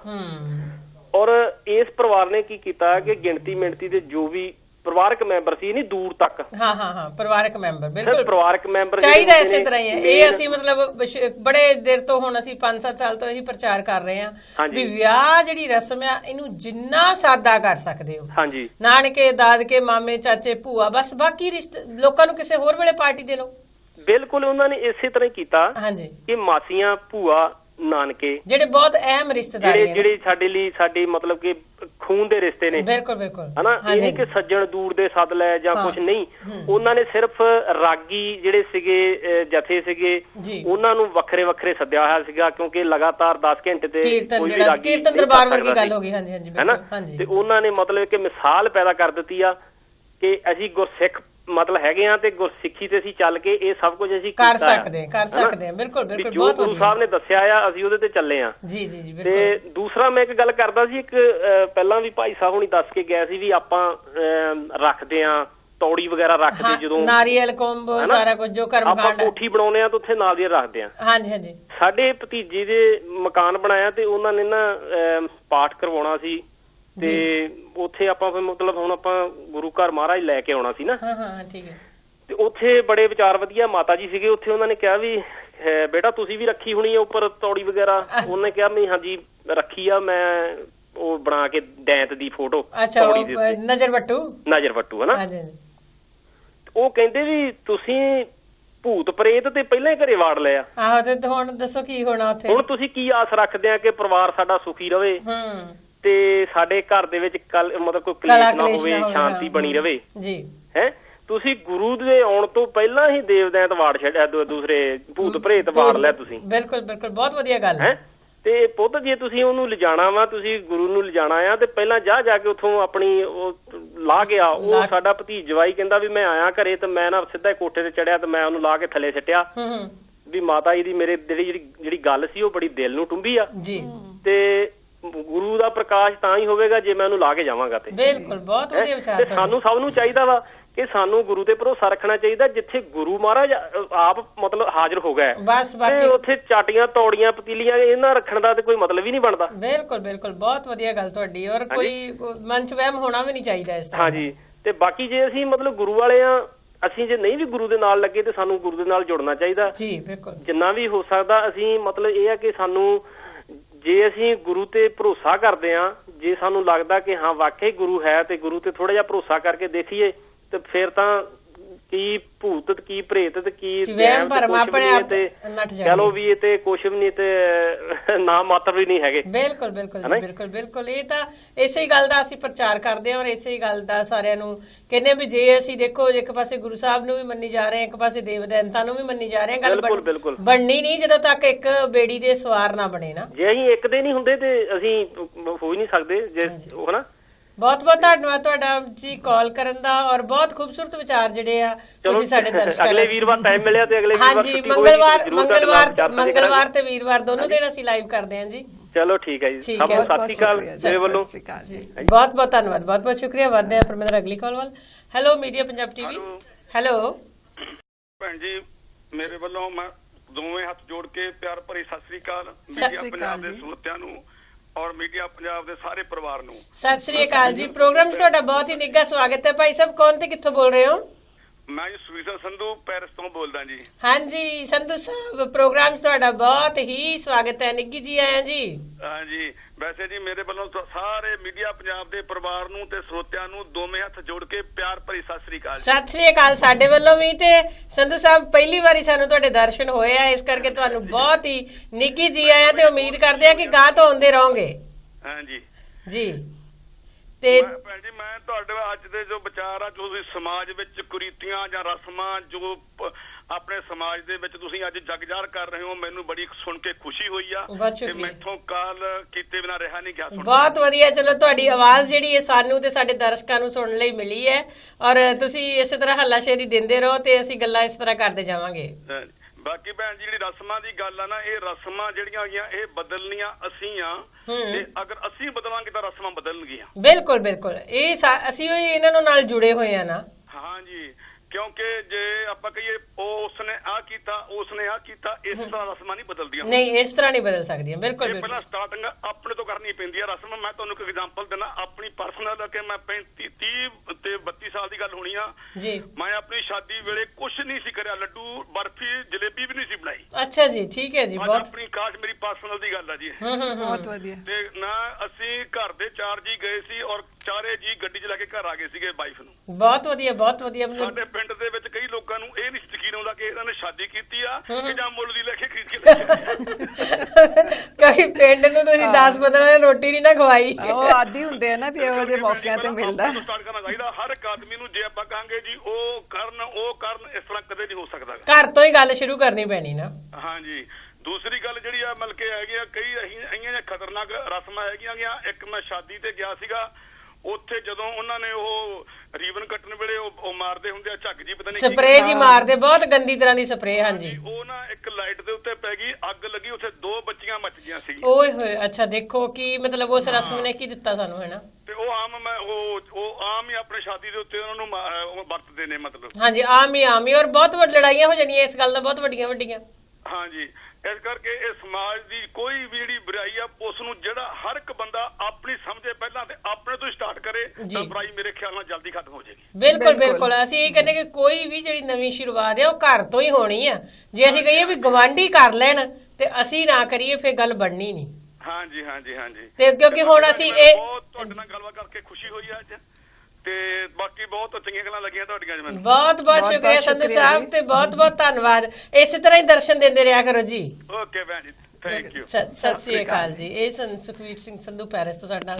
ਹਾਂਜੀ ਪਰਮਿੰਦਰ, ਅਸੀਂ ਆਖਰੀ ਜਿਹੜਾ ਪੜਾਅ ਜੀਵਨ ਦਾ ਮਰਗ ਵੱਲ, ਕਿਉਂਕਿ ਘਰ ਦੇ ਵਿੱਚ ਜਦੋਂ ਕਿਸੇ ਵੱਡੇ ਦੀ ਭਾਵੇਂ ਉਹ ਮਰਦ ਜਾਂ ਇਸਤਰੀ ਦੀ ਮੌਤ ਹੋ ਜਾਂਦੀ ਤੇ ਉਸ ਲਈ ਵੀ ਜਿਹੜੀਆਂ ਸਾਡੀਆਂ ਰਸਮਾਂ ਆ, ਕਈ ਸਾਡੇ ਉੱਤੇ, ਕਿਉਂਕਿ ਅੱਜ ਤਾਂ ਆਮ ਗੱਲ ਹੋਈ ਹੈ ਵੀ ਇੱਥੇ ਤਾਂ ਮਰਨਾ ਵੀ ਬੜਾ ਮਹਿੰਗਾ ਹੋਇਆ ਪਿਆ ਨਾ। ਇਹਨਾਂ ਮੁਲਕਾਂ 'ਚ ਤੇ ਚਲੋ ਦਫਨਾਉਣ ਦਾ ਜਾਂ ਉਹਦਾ ਤਾਬੂਤ ਖਰੀਦਣ ਵਾਸਤੇ ਬਣਾਉਣ ਲਈ ਪੈਸਾ ਚਾਹੀਦਾ ਹੈ ਜਾਂ ਜਗ੍ਹਾ ਖਰੀਦਣੀ ਪੈਂਦੀ ਹੈ, ਕਬਰ ਖਰੀਦਣੀ। ਹਾਂਜੀ, ਉਹ ਤੇ ਚਲੋ ਇੱਥੇ ਸਮਝ ਆਉਂਦਾ, ਬਟ ਸਾਡੇ ਮੁਲਕਾਂ ਦੇ ਵਿੱਚ ਕੀ ਮੁਸ਼ਕਲ ਹੈ। ਜੇ ਕਿਸੇ ਦੇ ਬਜ਼ੁਰਗ ਦੀ ਡੈਥ ਹੋ ਜਾਂਦੀ ਹੈ ਤੇ ਉੱਥੇ ਵੀ ਅਸੀਂ ਰਸਮਾਂ, ਇੱਕ ਤੇ ਵੈਸੇ ਉਹ ਦੁੱਖ ਦਾ ਟਾਈਮ ਹੁੰਦਾ, ਇੱਕ ਉਹਦੇ ਉੱਤੋਂ ਅਸੀਂ ਰਸਮਾਂ ਦਾ ਬੋਝ ਪਾ ਦਿੰਦੇ ਹਾਂ ਕਿ ਮਰਨ ਦੇ ਉੱਪਰ ਮੈਨੂੰ ਨਹੀਂ ਲੱਗਦਾ ਕਿ ਸਾਨੂੰ ਕਿਸੇ ਵੀ ਰਸਮ ਕਰਨ ਦੀ ਜ਼ਰੂਰਤ ਹੈ। ਬਿਲਕੁਲ। ਇੱਕ ਤੇ ਪਹਿਲਾਂ ਤੁਸੀਂ ਦੇਖ ਲਓ ਕਿ ਜੇ ਕਿਸੇ ਘਰ ਦੇ ਵਿੱਚ ਵਿੱਚ ਕਿਸੇ ਆਦਮੀ ਦੀ ਡੈਥ ਹੋਈ ਹੈ ਬਜ਼ੁਰਗ ਦੀ, ਤੇ ਉਹਦੇ ਜਿਹੜੇ ਮੁੰਡੇ ਕੁੜੀਆਂ ਵਿਆਹੇ ਨੇ ਉਹਦੇ ਕੁੜਮਾਂ ਨੂੰ ਫਿਕਰ ਪੈ ਜਾਂਦਾ ਵੀ ਇੱਥੇ ਅਸੀਂ ਹੁਣ ਲੋਈ ਲੈ ਕੇ ਜਾਣੀ ਹੈ, ਸ਼ਾਲ ਲੈ ਕੇ ਜਾਣੀ, ਖਰਚਾ ਪੈ ਗਿਆ, ਫਿਰ ਅਸੀਂ ਮੋੜਵੀ ਮਕਾਨ ਕਰਨੀ ਹੈ, ਇੱਕ ਵਾਰੀ ਉਹਨਾਂ ਨੂੰ ਸੱਦਣਾ ਹੈ। ਪਰ ਉੱਤੇ ਲੋਈਆਂ ਪਾਉਣ ਵਾਸਤੇ ਉੱਪਰ ਉਹਦਾ ਕੀ ਮਤਲਬ ਹੈ? ਉਹਦਾ ਤੇ ਕੋਈ ਵੀ ਮਰੇ ਹੋਏ ਜੀਵ ਕੋਈ ਹੱਲ ਨਹੀਂ ਹੁੰਦਾ ਕਿ ਵੀ ਹਾਂਜੀ ਉਹਦੇ ਉੱਤੇ 10 ਲੋਈਆਂ ਪਾਤੀਆਂ, ਜਾਂ ਉੱਥੇ ਵੀ ਇਹ ਗਿਣਤੀ ਹੋ ਰਹੀ ਹੈ ਜੀ ਕਿੰਨੇ ਕੀ ਪਾਇਆ, ਕਿੰਨੇ ਵਾਲੀ ਕਿੱਦਾਂ ਦੀ ਲੋਈ ਪਾਈ ਹੈਗੀ ਹੈ। ਠੀਕ ਹੈ ਨਾ। ਫਿਰ ਲੋਕ ਇਹ ਦੇਖਦੇ ਆ ਕਿ ਵੀ ਇਸ ਬੰਦੇ ਦੇ ਮਰਨ ਤੇ ਕਿਹੜਾ ਆਇਆ, ਕਿਹੜੀ ਜਿਹੜੀ ਹੈ ਸੋਸ਼ਲ ਸ਼ਖਸੀਅਤ ਪਹੁੰਚੀ ਹੈ, ਜਾਂ ਆਂਢ ਗੁਆਂਢ ਇਹਦਾ ਕਿੰਨਾ ਕੁ ਮਿਲਨ ਵਰਤਨ ਸੀ। ਲੋਕ ਇਹਨਾਂ ਚੀਜ਼ਾਂ ਨੂੰ ਜੱਜ ਕਰਨ ਲੱਗ ਪੈਂਦੇ ਆ। ਉੱਥੇ ਉਹਨਾਂ ਨੂੰ ਅਫਸੋਸ ਨਹੀਂ ਹੁੰਦਾ, ਉਹ ਦੇਖਣ ਆਏ ਹੁੰਦੇ ਵੀ ਇਹਨਾਂ ਦੇ ਘਰ ਦੇ ਹਾਲਾਤ ਕਿੱਦਾਂ ਦੇ ਨੇ, ਜਾਂ ਇਸ ਮਰਨੇ ਨੂੰ ਇਹ ਕਿੱਦਾਂ ਕਰਦੇ ਆ। ਮੇਰੇ ਖਿਆਲ 'ਚ ਤੇ ਉੱਪਰ ਅਗਰ ਇੱਕ ਸ਼ਾਲ ਜਿਹੜੀ ਘਰੋਂ ਪੈ ਜਾਂਦੀ ਹੈ ਉਹੀ ਬਹੁਤ ਹੈ। ਠੀਕ ਹੈ ਨਾ। ਇੱਕ ਸਹੁਰੇ ਲੈ ਕੇ ਆਉਣ, ਫਿਰ ਦੂਜੇ ਮੁੰਡੇ ਦੇ ਸਹੁਰੇ ਲੈ ਕੇ ਆਉਣ, ਫਿਰ ਉਹ ਮਰਨ ਦੇ ਉੱਤੇ ਉਹ ਆਪਣੀ ਕੁੜੀ ਨੂੰ ਕੀ ਪਾ ਕੇ ਗਿਆ, ਸੋਨੇ ਦਾ ਜੇਵਰ, ਜਾਂ ਦੂਜੇ ਨੇ ਕੀ ਪਾਇਆ, ਉੱਥੇ ਵੀ ਇੱਕ ਕੰਪੀਟੀਸ਼ਨ ਹੈ। ਇਹਨਾਂ ਚੀਜ਼ਾਂ ਦੀ ਤੇ ਸਾਨੂੰ ਜ਼ਰੂਰਤ ਹੀ ਨਹੀਂ ਹੈਗੀ। ਅਸੀਂ ਇਹਨਾਂ ਸਾਰੀਆਂ ਚੀਜ਼ਾਂ ਤੋਂ ਉੱਪਰ ਉੱਠੀਏ। ਠੀਕ ਹੈ, ਜਿਹਦੀ ਡੈਥ ਹੋ ਗਈ ਹੈ ਉਹ ਤੇ ਦੁਨੀਆ ਤੋਂ ਚਲਾ ਗਿਆ ਆਪਣੀ ਯਾਤਰਾ ਪੂਰੀ ਕਰਕੇ, ਘਰ ਦੇ ਵੈਸੇ ਹੀ ਸੋਗ ਵਿੱਚ ਨੇ, ਬਜਾਏ ਆ ਕੇ ਉਹਨਾਂ ਨਾਲ ਉਹਨਾਂ ਦਾ ਦੁੱਖ ਸਾਂਝਾ ਕਰਨ ਦੇ ਅਸੀਂ ਇਹਨਾਂ ਚੀਜ਼ਾਂ ਵਿੱਚ ਪੈ ਜਾਂਦੇ, ਇਹਨਾਂ ਰਸਮਾਂ 'ਚ ਪੈ ਜਾਂਦੇ। ਮੈਂ ਤੇ ਇਹ ਕਹੂੰਗੀ ਇਹਨਾਂ ਰਸਮਾਂ ਦੀ ਜ਼ਰੂਰਤ ਨਹੀਂ ਹੈਗੀ। ਫਿਰ ਮੈਂ ਇੱਕ ਚੀਜ਼ ਹੋਰ ਸਾਂਝੀ ਕਰਨੀ ਚਾਹੂੰਗੀ ਕਿ ਮੈਂ ਪਿੱਛੇ ਜੇ ਇੱਕ ਮੌਕਾ ਮਿਲਿਆ ਸੀ ਕਿਸੇ ਦੇ ਮੈਨੂੰ ਡੈਥ ਤੇ ਜਾਣ ਦਾ, ਤੇ ਉੱਥੇ ਉਸ ਲੇਡੀ ਦੀ, ਬਜ਼ੁਰਗ ਔਰਤ ਦੀ ਡੈਥ ਹੋਈ ਸੀ, ਤੇ ਜਦੋਂ ਉਹਨੂੰ ਨਵਾਉਣ ਲੱਗੇ ਤੇ ਉੱਥੇ ਉਹਨਾਂ ਨੇ ਕੁੜੀਆਂ ਨੂੰ, ਬੇਟੀਆਂ ਨੂੰ ਮਨਾ ਕਰ ਦਿੱਤਾ ਜੀ ਤੁਸੀਂ ਨਹੀਂ ਹੱਥ ਲਾਉਣਾ। ਮਾਂ ਨੂੰ ਨਵਾਉਣ ਵਿੱਚ ਧੀਆਂ ਨਹੀਂ, ਹਾਂ ਬੇਟੀ ਹੱਥ ਨਹੀਂ ਲਾਊਗੀ। ਇਹਦੇ ਵਿੱਚ ਕੀ ਚੀਜ਼ ਹੈ? ਬਿਲਕੁਲ, ਨੂੰਹਾਂ ਵੀ ਤੇ ਬੇਟੀਆਂ ਹੀ ਨੇ, ਤੇ ਬੇਟੀ ਤੇ ਆਪਣੀ ਬੇਟੀ ਹੈ। ਮਾਂ ਔਰ ਧੀ ਦਾ ਰਿਸ਼ਤੇ ਤੋਂ ਕਿਹੜਾ ਗਹਿਰਾ ਰਿਸ਼ਤਾ ਹੋਰ ਹੋ ਸਕਦਾ? ਬਿਲਕੁਲ। ਤੇ ਬੇਟੀ ਨੂੰ ਹੀ ਉਹ ਕਹਿ ਰਹੇ ਨਹੀਂ ਜੀ ਬੇਟਾ ਇਹ ਰਸਮ ਹੈਗੀ ਆ, ਤੁਸੀਂ ਨਹੀਂ ਨਿਭਾ ਸਕਦੇ। ਠੀਕ ਹੈ, ਨੂੰਹਾਂ ਦਾ ਹੀ ਕੰਮ ਹੈ, ਨੂੰਹਾਂ ਦਾ ਹੀ ਕੰਮ ਹੈ। ਇਹ ਜਿਹੜੀਆਂ ਫਾਲਤੂ ਦੀਆਂ ਚੀਜ਼ਾਂ ਨੇ, ਸਾਨੂੰ ਇਹਨਾਂ ਚੀਜ਼ਾਂ ਤੋਂ ਉੱਪਰ ਉੱਠਣਾ ਚਾਹੀਦਾ। ਔਰ ਜਿਸ ਤਰ੍ਹਾਂ ਕੋਈ ਸੁਹਾਗਣ ਇਸਤਰੀ, ਮਤਲਬ ਜੇ ਇਸਤਰੀ ਦੀ ਮੌਤ ਹੋ ਜਾਂਦੀ ਹੈ, ਜੇ ਉਹਦਾ ਪਤੀ ਜਿਉਂਦਾ ਹੀ ਹੈ, ਤਾਂ ਫਿਰ ਦੇਖੋ ਉਹਦੀ ਅੰਤਮ ਯਾਤਰਾ ਦੇ ਸਮੇਂ ਉਹਨੂੰ ਨਵਾਉਣ ਦੇ ਨਾਲ ਉਹਨੂੰ ਪੂਰਾ ਸ਼ਿੰਗਾਰਿਆ ਜਾਂਦਾ ਨਾ। ਭਾਵੇਂ ਉਹ ਬਹੁਤ ਬਜ਼ੁਰਗ ਹੋਵੇ, ਭਾਵੇਂ ਉਹਨੇ ਜ਼ਿੰਦਗੀ ਦੇ ਵਿੱਚ ਉਹ ਰੰਗ ਕਦੀ ਆਪਣੇ ਜਿਸਮ ਤੇ ਲਾਏ ਨਾ ਹੋਣ, ਨੌਵਾਂ ਦਾ ਰੰਗ, ਲਿਪਸਟਿਕ ਦਾ ਰੰਗ, ਜਾਂ ਹੋਰ ਜਿੰਨੇ ਵੀ ਗੂੜੇ ਕਲਰ ਹੈਗੇ ਆ, ਕਦੀ ਭਾਵੇਂ ਉਹਨੇ ਆਪਣੇ ਜੀਵਨ 'ਚ ਪਾਏ ਨਾ ਹੋਣ, ਲੇਕਿਨ ਅੰਤਮ ਸਮੇਂ ਉਸਨੂੰ ਇਸ ਤਰ੍ਹਾਂ ਨਹੀਂ ਪਤਾ ਨਹੀਂ ਕੇਸ ਉੱਥੇ ਵੀ ਉਹ ਸਜਾਵਟ ਕਰ ਰਹੇ ਆ ਉਸ ਟਾਈਮ, ਉਹਨਾਂ ਦੇ ਦਿਮਾਗ 'ਚ ਉਹਨੂੰ ਸਜਾਉਣ ਦਾ ਆ ਰਿਹਾ। ਇਹ ਮਤਲਬ ਔਰਤ ਜਿਹੜੀ ਹੈ ਇਹ ਸੁਹਾਗਣ ਗਈ ਹੈ ਇਸ ਸੰਸਾਰ ਤੋਂ, ਜਿਹੜੀ ਹੁਣ ਚਲੀ ਹੀ ਗਈ। ਮਰਨ ਤੇ ਮਰਨ ਹੀ, ਮੌਤ ਤਾਂ ਮੌਤ ਹੀ ਹੈ। ਜਿਹੜਾ ਮਤਲਬ ਗੱਲ ਕੀ ਕਿ ਉਹ ਮੌਤ ਨਾਲ ਜਿਹੜੀ ਉਹ ਡਿਗਨਿਟੀ, ਜਿਹੜੀ ਡੈਥ ਡਿਗਨਿਟੀ ਹੁੰਦੀ ਹੈ, ਜਿਸ ਤਰ੍ਹਾਂ ਇਨਸਾਨ ਨੇ ਇਸ ਸੰਸਾਰ ਦੇ ਵਿੱਚ ਸਫ਼ਰ ਕੀਤਾ ਹੈ, ਔਰ ਆਖਰੀ ਜਿਹੜੀ ਯਾਤਰਾ ਹੈ ਉਹ ਹੋਣੀ ਤਾਂ ਚਾਹੀਦੀ ਹੈ, ਲੇਕਿਨ ਉਹਦੇ ਵਿੱਚ ਜਿਹੜੀਆਂ ਇਹ ਫਾਲਤੂ ਦੇ ਜਿਹੜੇ ਬੋਝ ਆ ਉਹ ਨਹੀਂ।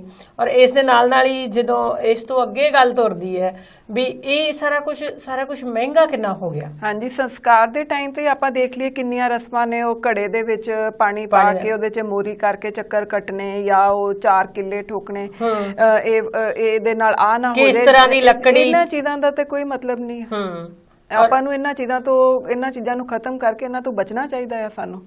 ਦੇਖੋ ਕਿੰਨਾ ਘਿਓ, ਕਿੰਨੀ ਲੱਕੜੀ, ਔਰ ਕਿੰਨੀ ਸਮੱਗਰੀ ਜਿਹੜਾ ਸਾਡੇ ਕੋਲ ਉੱਥੇ ਮੰਗੀ ਜਾਂਦੀ ਹੈ। ਪਰ ਸਾਡੇ ਨਾਲ ਕਾਲਰ ਜੁੜ ਚੁੱਕੇ ਨੇ, ਵਾਧੇ ਇੱਕ ਕਾਲ ਵੱਲ। Media Punjab TV. ਹੈਲੋ, ਦੁਬਾਰਾ ਜਸਵੀਰ ਸਿੰਘ ਬੋਲਦਾ ਜੀ। ਹਾਂਜੀ ਕੁਮਨ ਸਾਹਿਬ। ਹਾਂਜੀ, ਵਾਹਿ ਖਾਲਸਾ ਵਾਹਿਗੁਰੂ ਜੀ ਫਤਿਹ ਜੀ। ਵਾਹਿ ਖਾਲਸਾ ਵਾਹਿਗੁਰੂ ਜੀ ਫਤਿਹ ਜੀ। ਗੱਲ ਹੋ ਰਹੀ ਸੀ ਮ੍ਰਿਤਕ ਦੇਹ ਦੀ। ਹਾਂਜੀ, ਇਹ ਮਤਲਬ ਸਾਰੇ ਕੋਈ ਰੀਤੀ ਰਿਵਾਜ ਜਿਹੜੇ ਬਿਲਕੁਲ ਨਹੀਂ ਹੈ। ਬਿਲਕੁਲ ਜਿਵੇਂ ਸਿੱਖ ਸਿਧਾਂਤਾਂ ਦੇ ਮੁਤਾਬਕ 10ਵੇਂ ਤੋਂ ਬਾਅਦ ਜੀ ਕੋਈ ਵੀ ਮਤਲਬ ਰੀਤੀ ਰਿਵਾਜ ਕੋਈ ਨਹੀਂ ਬਾਕੀ ਰਹਿ ਜਾਂਦਾ। ਇਹ ਜਿਹੜੇ ਲੋਈਆਂ ਪਾਉਣ ਦਾ ਗੱਲ ਸੀ, ਜਾਂ ਜਿਹੜੇ ਸੋਨੇ ਚਾਂਦੀਆਂ ਦੀਆਂ ਗੱਲਾਂ ਸੀਗੀਆਂ, ਇਹ ਬਿਲਕੁਲ ਜਿਹੜਾ ਸਿੱਖ ਧਰਮ ਹੈ ਦੇ ਸਿਧਾਂਤਾਂ ਦੇ ਬਿਲਕੁਲ ਖਿਲਾਫ ਹੈ। ਬਿਲਕੁਲ, ਲੇਕਿਨ ਲੋਕ ਅੱਜ ਵੀ ਕਰ ਰਹੇ ਨੇ। ਗੱਲ ਤੇ ਇਹ ਨਾ ਵੀ ਅਸੀਂ ਛੱਡ ਨਹੀਂ ਸਕਦੇ ਇਹਨਾਂ ਨੂੰ। ਅਜੇ ਕਿ ਇੱਥੋਂ ਤੱਕ ਇਹ ਵੀ ਲਿਖਿਆ ਵੀ ਅਗਰ ਜਿਹੜਾ ਪਰਿਵਾਰ ਕਿਤੇ ਦੂਰ ਨੇੜੇ ਅਗਰ ਜਾ ਕੇ ਜਲ ਪ੍ਰਵਾਹ ਜਿਵੇਂ ਆਪਾਂ ਕਰਦੇ ਹਾਂ ਕੀਰਤਪੁਰ ਜਾਂ ਹੋਰ ਕਿਤੇ ਵਗਦੇ ਪਾਣੀ ਦੇ ਵਿੱਚ, ਉੱਥੇ ਵੀ ਜਾ ਕੇ ਨਹੀਂ ਕਰ ਸਕਦਾ, ਤੇ ਇਹ ਸਾਰੀ ਚਿਖਾ ਦੀ ਜਿੰਨੀ ਸਵਾਹ ਸਮੇਤ ਮਿੱਟੀ ਹੁੰਦੀ ਹੈ, ਉੱਥੇ ਹੀ ਸ਼ਮਸ਼ਾਨ ਘਾਟ ਵਿੱਚ ਤੁਸੀਂ ਡੂੰਘੀ ਜਗ੍ਹਾ ਕਰਕੇ ਦੱਬ ਸਕਦੇ ਹੋ ਤੇ ਬਾਬਰ ਦੀ ਮਿੱਟੀ ਕਰ ਦੋ, ਬਸ। ਹਾਂਜੀ, ਦੈਟਸ ਆਲ। ਮਤਲਬ ਇਸ ਤੋਂ ਬਾਅਦ ਕੋਈ ਰਸਮ ਜਿਹੜੀ ਨਹੀਂ ਰਹਿ ਜਾਂਦੀ। ਇਹਦਾ ਵਰੀਨਾ ਕਰਨਾ ਤੇ ਇਹ ਕਰਨਾ ਉਹ ਕਰਨਾ, ਸਭ ਉਜਾੜੇ ਦੀਆਂ ਤਰੀਕਾ ਹੈ, ਉਜਾੜੇ ਦੀਆਂ ਗੱਲਾਂ। ਲੇਕਿਨ ਮੈਨੂੰ ਲੱਗਦਾ ਕਿ ਸਾਡੀਆਂ ਰਸਮਾਂ ਇੱਥੋਂ ਫਿਰ ਸ਼ੁਰੂ ਹੁੰਦੀਆਂ ਨਾ। ਹਾਂਜੀ ਹਾਂਜੀ ਉਹ ਬਿਲਕੁਲ ਫਿਰ ਵਹਿਮ ਬਣ ਜਾਂਦੇ ਨਾ ਵੀ ਜੇ ਕਿਸੇ ਨੇ ਨਹੀਂ ਕੀਤੀਆਂ ਇਹ ਰਸਮਾਂ ਤੇ ਉਹਦੇ ਚ ਸਮਾਜ ਹੀ ਉਹਦੇ ਵੱਲ ਉਂਗਲ ਕਰਨ ਲੱਗ ਪੈਂਦਾ ਵੀ ਇਹਨੇ ਨਹੀਂ ਕੀਤੀਆਂ, ਇਹਦੇ ਪਰਿਵਾਰ ਦਾ ਨੁਕਸਾਨ ਹੋ ਜੇ, ਇਹਦੇ ਜਿਹੜੇ ਬਜ਼ੁਰਗ ਗਏ ਨੇ ਉਹ ਖੁਸ਼ ਨਹੀਂ। ਆਪਾਂ ਨੂੰ ਇਹਨਾਂ ਚੀਜ਼ਾਂ ਨੂੰ ਅੱਜ ਸਮਝਣ ਦੀ ਲੋੜ ਹੈ ਕਿ ਇਹ ਸਭ ਚੀਜ਼ਾਂ ਫਜ਼ੂਲ ਨੇ, ਇਹਦੇ ਨਾਲ ਕਿਸੇ ਨੂੰ ਕੋਈ ਫਰਕ ਨਹੀਂ ਪੈਂਦਾ। ਉਹ ਜਿਉਂਦੇ ਭਾਵੇਂ ਪਾਣੀ ਦਾ ਗਲਾਸ ਨਾ ਪੁੱਛਿਆ ਹੋਵੇ, ਲੇਕਿਨ ਮਰਨ ਤੋਂ ਬਾਅਦ ਉਹਦੇ ਮੂੰਹ ਦੇ ਵਿੱਚ ਘਿਓ, ਦੇਸੀ ਘਿਓ ਹੁੰਦੇ ਆ। ਦੱਸੋ ਉਹ ਮਤਲਬ ਕਿੰਨੀ ਮਤਲਬ ਮਨ ਘੜਤ ਗੱਲ ਹੈ। ਪਰ ਉੱਥੇ ਵੀ ਅਸੀਂ ਫਿਰ ਸਮਾਜਿਕ ਦਿਖਾਵੇ 'ਚ ਰਸਮਾਂ ਕਰ ਰਹੇ ਹੁੰਨੇ ਨਾ ਵੀ ਜਾਣ ਵਾਲਾ ਤੇ ਚਲਾ ਗਿਆ, ਪਰ ਮੈਂ ਆਪਣੀ ਇੱਕ ਸ਼ੋਭਾ ਆਪਣੇ ਸਮਾਜ ਵਿੱਚ ਬਣਾ ਲਾਂ। ਇਹ ਰਸਮਾਂ ਨੂੰ ਅਸੀਂ ਯੂਜ਼ ਕਰ ਰਹੇ ਹਾਂ, ਇਹਨਾਂ ਦਾ ਅਸੀਂ ਸਹੀ ਤਰੀਕੇ ਨਾਲ ਨਹੀਂ ਕਰ ਰਹੇ, ਅਸੀਂ ਸਿਰਫ ਆਪਣਾ ਸਮਾਜ 'ਚ ਆਪਣੀ ਜਗ੍ਹਾ ਬਣਾਉਣ ਵਾਸਤੇ ਲੋਕ ਦਿਖਾਵੇ ਲਈ ਕਰ ਰਹੇ ਹਾਂ ਵੀ ਲੋਕ ਸਾਨੂੰ ਨਾ ਕਹਿਣ। ਭੈਣ ਦਾ ਸਹੁਰਾ ਸੀਗਾ, ਪੂਰਾ ਹੋ ਗਿਆ ਸੀਗਾ ਜੀ, ਇੱਥੋਂ ਤੀਕਾਂ ਕਿ ਮਤਲਬ ਪੰਡਤਾਂ ਤੋਂ ਵੀ ਉੱਪਰ ਟੱਪ ਗਏ ਅਸੀਂ ਤੇ। ਅੱਛਾ ਜੀ, ਅਸੀਂ ਤਾਂ ਪੰਡਤਾਂ ਤੋਂ ਵੀ ਉੱਪਰ ਟੱਪ ਗਏ, ਜਿੰਨੇ ਉਹ ਦੇਖੋ ਜੀ 7 ਭਰਾ ਸੀਗੇ ਤੇ 7 ਦੇ ਅੱਗੋਂ ਉਹਨਾਂ ਦੇ ਜਿਹੜੇ ਸੀ ਸਹੁਰੇ ਆਏ, ਕੁੜਮ ਆਏ। ਅੱਛਾ ਜੀ, 7 ਦੀਆਂ ਲੋਈਆਂ ਗਾਂ ਜਦੋਂ ਦੀਆਂ ਦੋਤੀਆਂ ਮੇਰੇ ਖਿਆਲ ਵਿਆਹੇ ਸੀ, ਉਹਨਾਂ ਦੀਆਂ ਲੋਈਆਂ, ਉਹ ਮੇਰੇ ਖਿਆਲ ਉਹਨੇ ਬੁੜੇ ਦਾ ਭਾਰ ਨਹੀਂ ਹੋਣਾ ਜਿੰਨਾ ਉਹ ਲੋਈਆਂ ਦਾ ਭਾਰ ਹੋ ਗਿਆ ਸੀ। ਲੋਈਆਂ ਦਾ ਭਾਰ ਕਈ ਵਾਰੀ ਮ੍ਰਿਤਕ ਦੇਹ ਦੇ ਥੱਲੇ ਦਿਸਦੀ ਨਹੀਂ ਨਾ, ਬਿਲਕੁਲ ਇਦਾਂ ਹੀ ਹੈ। ਤੇ ਉਸ ਤੋਂ ਬਾਅਦ ਦੇਖੋ ਜਦੋਂ ਜਾਣਾ ਸੀਗਾ ਕੀਰਤਪੁਰ ਫੁੱਲ ਲੈ ਕੇ, ਉਦੋਂ ਮਤਲਬ ਤੁਸੀਂ 5 ਕਿਲੋ ਆ ਖੁਸ਼ੀ ਦਿੰਦੀਆਂ ਜੋੜਦੀਆਂ, ਉਹ ਜ਼ਰੂਰ ਕਰੋ ਤੇ ਜਿਨ੍ਹਾਂ ਦਾ ਮਤਲਬ ਨਹੀਂ ਉਹ ਛੱਡ ਆਉਣ ਵਾਲੀ ਹੈ। ਠੀਕ ਹੈ, ਬਿਲਕੁਲ ਜੀ ਬਿਲਕੁਲ। ਅਗਲੇ ਮਹੀਨੇ ਰੱਖੜੀ ਆਉਣ ਵਾਲੀ, ਦੇਖੋ ਭੈਣਾਂ ਨੂੰ ਕਵਰ ਹੋ ਜਾਣਾ।